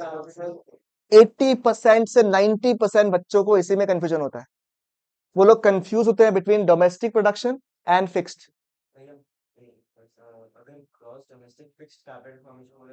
मैं बता रहा हूँ, बता एक ही करके सब बताऊंगा, पहले पूरा समझा देने दे, याद करा देने दे, फिर बता दूंगा सब सबका सब, ठीक है। सुनो, अगर ग्रॉस डोमेस्टिक या ग्रॉस फिक्स कैपिटल फॉर्मेशन दिया हुआ है, इसका मतलब हो गया कौन सा, इसके अंडर आता है, सब याद कराऊंगा, टेंशन मत करो, पहले सिर्फ टर्म्स देख लो आप लोग बस। और क्या आता है, इन्वेंट्री इन्वेस्टमेंट, क्या आता है, इन्वेंट्री इन्वेस्ट। सुनो सुनो, जब भी हम इन्वेस्टमेंट की बात करेंगे, ठीक है, जब भी हम इन्वेस्टमेंट की बात करेंगे तो देश में कुछ फिक्स इन्वेस्टमेंट्स होंगे या नहीं होंगे, कि भाई हाँ मैंने रोड्स बना लिया, ये रोड क्या है, फिक्स्ड इन्वेस्टमेंट है ना गवर्नमेंट के लिए, मैंने ब्रिज बना दिया, ये क्या होगा, मैंने घर बना लिया, फिक्स इन्वेस्टमेंट। मैंने अपने बिजनेस के लिए मशीन परचेज किया, मेरा ये फिक्स इन्वेस्टमेंट है कि आज मैंने परचेज किया, ये मुझे फिक्स तरीके से इनकम बाद में देता रहेगा। तो कुछ इन्वेस्टमेंट्स जो होते हैं वो क्या इन्वेस्टमेंट होते हैं, फिक्स्ड इन्वेस्टमेंट, उसे हम बोलते हैं ग्रॉस फिक्स्ड कैपिटल फॉर्मेशन। और कुछ, अब मान लो मेरा शॉप है, शॉप पे मैंने मशीन परचेज किया, मेरा इन्वेस्टमेंट है, हाँ, ठीक है, मैंने एसी परचेज किया शॉप के लिए, इन्वेस्टमेंट है, हाँ, मेरा क्या कौन सा इन्वेस्टमेंट है, फिक्स्ड। स्टॉक भी तो मेरा इन्वेस्टमेंट है। What is the meaning of asset, what is an investment, what is an asset which is giving me future income. मेरा जो स्टॉक है वो मेरे को फ्यूचर में इनकम देगा नहीं देगा, the answer is what, yes sir. तो वो किस में आएगा, वो हमारा इन्वेंट्री हो गया। और नेशनल इनकम हम लोग 15 साल का एक साथ निकालते हैं, 1 साल का, पूरा दुनिया का स्टॉक चाहिए या मेरा जो 1 साल का स्टॉक है वो चाहिए, तो वो क्या होता है, inventory investment is nothing but change in stock which is closing stock minus. समझ में आया आपको। अब फिक्स में क्या क्या बोला था, एक तो होता है बिजनेस वालों का फिक्स, इसको बोलते हैं ग्रॉस बिजनेस। इसमें कौन सा हो गया, जो बिजनेस अपने पर्पस के लिए कोई भी मशीन वगैरह कैपिटल एसेट्स खरीदता है, मशीन, ट्रैक्टर, एसी, लैपटॉप, जो बिजनेस खरीदता है वो किसके अंडर आएगा, ग्रॉस बिजनेस कैपिटल फॉर्मेशन, नया प्लांट मशीन एक्सेट्रा। आपको याद होगा घर जो है, घर, वो हम लोग ने कंजम्पशन में दिखा के कहा दिखाया था, इन्वेस्टमेंट में, वो क्या हो गया, ग्रॉस। आज समझ में आया आपको। एंड गवर्नमेंट भी तो इन्वेस्टमेंट करता है, आपको लगता नहीं होगा बट करता है। Gross public investment, example flyovers, roads, bridges etcetera. ठीक है, अब इसको याद कैसे करेंगे? पहले याद करेंगे फिर आपको दिमाग में सेट करवाएंगे, अभी तक खत्म नहीं हुआ बिल्कुल भी। इट इज जस्ट 10% डन अभी तक। ठीक है, क्योंकि सबसे ज्यादा गलती बच्चा यही करता है। सबसे पहले नाम देखिए क्या लिखा हुआ है, ग्रॉस डोमेस्टिक कैपिटल फॉर्मेशन या फिर ग्रॉस इन्वेस्टमेंट। ये मेन दद्दू था। मेन क्या है, ये दद्दू है अपना। दद्दू के दो बेटे हुए। ठीक है, दद्दू के कितने बेटे हुए? दो बेटे हुए। ठीक है, दद्दू वॉज वेरी सॉर्टेड। दद्दू हैड टू बेटास, one went for job and the other went for business. होता ना, वैरायटी होना चाहिए घर पे, लड़ाई अलग अलग होना चाहिए। ठीक है, तो दद्दू है, दद्दू के दो बेटे, एक था जॉब में, एक था बिजनेस में। जॉब वालों को क्या मिलता है? फिक्स इनकम मिलता है, इसलिए नाम क्या लिखा हुआ है, gross fixed capital formation. Fix पैसा मिलता है और उसकी वजह से उन्होंने पैसा जमा किया। और जो धंधा वाला होता है, जो बिजनेस वाला इंसान है यहाँ पे, वो लोग क्या बोलता है, पिस्सों को पता कौन है, स्टॉक बहुत है, माल बहुत है, 3 करोड़ को माल पड़ो रहा है, बोलता है नहीं बोलता है? उनके पास वो लोग को एक घमंड रहता है किस चीज का, मतलब कि अच्छा पॉजिटिव सेंस में बोल रहा है, क्या है कि हमारे पास इन्वेंट्री है भाई। ठीक है ना, बात समझ में आया? तो बिजनेस वाले के पास क्या रहता है, इन्वेंट्री। तो inventory investment and gross fix capital formation. जो फिक्स वाला था वो, उसके 3 बेटे हुए। दिस रीजन, बिकॉज फिक्स उसको टाइम पता है ना कि कब से कब तक आना है। गुड प्लानिंग, 3 बच्चा। ठीक है, 3 बच्चा हुआ, अब उसमें भी वैरायटी चाहिए उनको। एक बोला कि पापा को देख के मैं बोर हो चुका, बिजनेस तो मेरे से नहीं होगा, मैं करूँ, सॉरी जॉब तो मुझसे नहीं होगा, मैं क्या करूंगा, बिजनेस करूंगा। होता ही नहीं होता है, तो ग्रॉस बिजनेस कैपिटल फॉर्मेशन। एक बोला कि यार मेरे को ना जॉब तो सही लगता है, बट ये ऐसा प्राइवेट जॉब मजेदार नहीं है यार, गवर्नमेंट को जैसे तस्का वाला जॉब होना चाहिए ना, मतलब जिसमें एकदम चले तो 2-4 लोग सलाम करे वैसा होना चाहिए। तो लोग बोला यूपीएससी यूपीएससी देगा, तो लोग पब्लिक का सेवा के लिए, तो क्या हो गया, gross public investment. And third बोलता एक भाई जो है यूपी आईएएस ऑफिसर है, दूसरा भाई बिजनेस कर रहा है, हम क्या करें, हम घर पे रहते हैं, घर संभालता है। Gross residential construction. बात समझ में आया आपको, क्लियर है, पक्की बात? अच्छा, जो बिजनेस कर रहा था, यू नो, बिजनेस करने वाले टाइम का कोई प्रॉब्लम होता है ना, कब मैनेज करे क्या करे, तो मुझे लगा एक ही टाइम हुआ, जो भी हुआ जुड़वा, closing stock minus opex. Clear है बिल्कुल, यहाँ तक पक्की बात, याद हो गया आप लोग को? ठीक है, वेरी ग्रेविटेशनल टॉपिक्स। ठीक है, अब गलती कहाँ का देखो, पहला चीज यहाँ लिखा हुआ है ग्रॉस। अगर क्वेश्चन में नेट दिया हुआ तो क्या करोगे, डेप्रिसिएशन को ऐड करोगे। बात समझ में आया आपको? अगर नेट डोमेस्टिक कैपिटल फॉर्मेशन दिया हुआ है, ऐड डेप्रिसिएशन, सबसे कॉमन एडजस्टमेंट है ये, to make what, gross what gross what. ठीक है, चलेगा?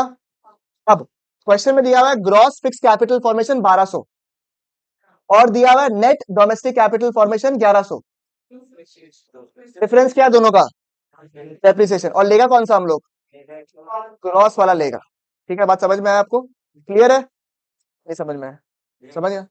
हाँ, मैं बोल रहा हूँ अगर क्वेश्चन में दिया हुआ है ग्रॉस फिक्स कैपिटल फॉर्मेशन 800 और दिया हुआ नेट फिक्स कैपिटल फॉर्मेशन 500, तो लेगा कौन सा अपना, ग्रॉस वाला। और दोनों दिया हुआ क्यों है, डेप्रिसिएशन निकालने के लिए अपन 800 माइनस 500, तो डेप्रिसिएशन कितना हो गया, 300। Indirectly you have been given what, depreciation. चलेगा? इन्वेंट्री इन्वेस्टमेंट जगह चेंज इन स्टॉक भी हो सकता है, बात बिल्कुल। And inventory investment and change in stock दो जगह आता है, वैम में और यहाँ पे। ठीक है, और ये तीन। अच्छा, क्वेश्चन में अगर ग्रॉस फिक्स कैपिटल फॉर्मेशन दिया हुआ है, we have to add what, inventory to get gross investment और ग्रॉस डोमेस्टिक कैपिटल फॉर्मेशन। एक ही बात है, एक ही बात है। नीचे वाला फिक्स्ड वर्ड अगर आया, नीचे वाला डोमेस्टिक कैपिटल फॉर्मेशन ओनली लिखा हुआ है, तो कौन सा हो गया, ऊपर वाला। अगर ग्रॉस डोमेस्टिक कैपिटल फॉर्मेशन दिया हुआ है, तो includes everything. there's only one question where all these three also is given, जहां अपन तीनों ऐड करके ये निकालता है, इन्वेंट्री से ऐड करता है ये निकालता है अपन। और अगर नहीं दिया हुआ तो ये अपन बना के दे देगा आपको क्वेश्चन। चलेगा बिल्कुल यहाँ तक? This is the only tough part. इसको मैंने याद भी करा दिया मजेदार तरीके से आप लोग को, यही बस है जिसमें कंफ्यूज कराता है वो लोग, बस और कुछ नहीं है। ठीक है, ये चारों कंपोनेंट्स को जोड़ के अपने को मिलता है एक्सपेंडिचर मेथड, उससे अपने को मिलेगा GDP at MP and we get what, NNP at FC, whatever question is being asked.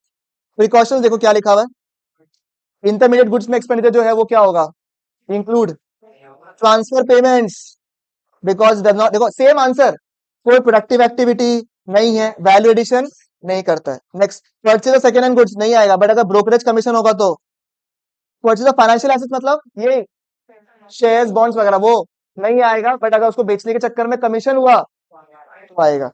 Expenditure on own account protection, खुद से प्रोड्यूस किया, सेल्फ कंजम्पशन वगैरह, अरे भाई सेल्फ कंजम्पशन इम्प्यूटेड, इम्प्यूटेड आएगा ही नहीं आएगा, इम्प्यूटेड। सेल्फ कंजम्पशन मतलब इम्प्यूटेड पर्पस के लिए, वो आता है या नहीं आता है? आता है। ठीक है, इसको मार्क कराना क्योंकि आप लोग गलती किया है इसमें। ठीक है, उसके अलावा तो हाँ हो गया, बस इतना ही है। हमने तीनों मेथड का कॉन्सेप्ट कर लिया। आप लोग से प्लीज रिक्वेस्ट रहेगा, आप लोग प्लीज ये वाला पार्ट को देख के हल्का सा आइएगा। और कल जो है टेस्ट है ना अपना एक ठो। ओए टाइम फिक्स करके जाओ। शाम को कौन आएगा? हैं? एक दिन तो आराम दे दो भाई, पूरा पूरा हफ्ता लग रहा है हम अपना। ठीक है, ले लो। Done। अब मैं आप लोगों के ऊपर इतना मॉनिटरिंग वाला जिसको स्ट्रेस, किताब लाके सामने नीचे बैठ के जमीन में बैठ के आपको पेपर लगा के बैठ के करना है, फोन निकाल के करो, बुक निकाल के करो, सब आपके ऊपर है। वो देख रहा है, सबका मालिक एक।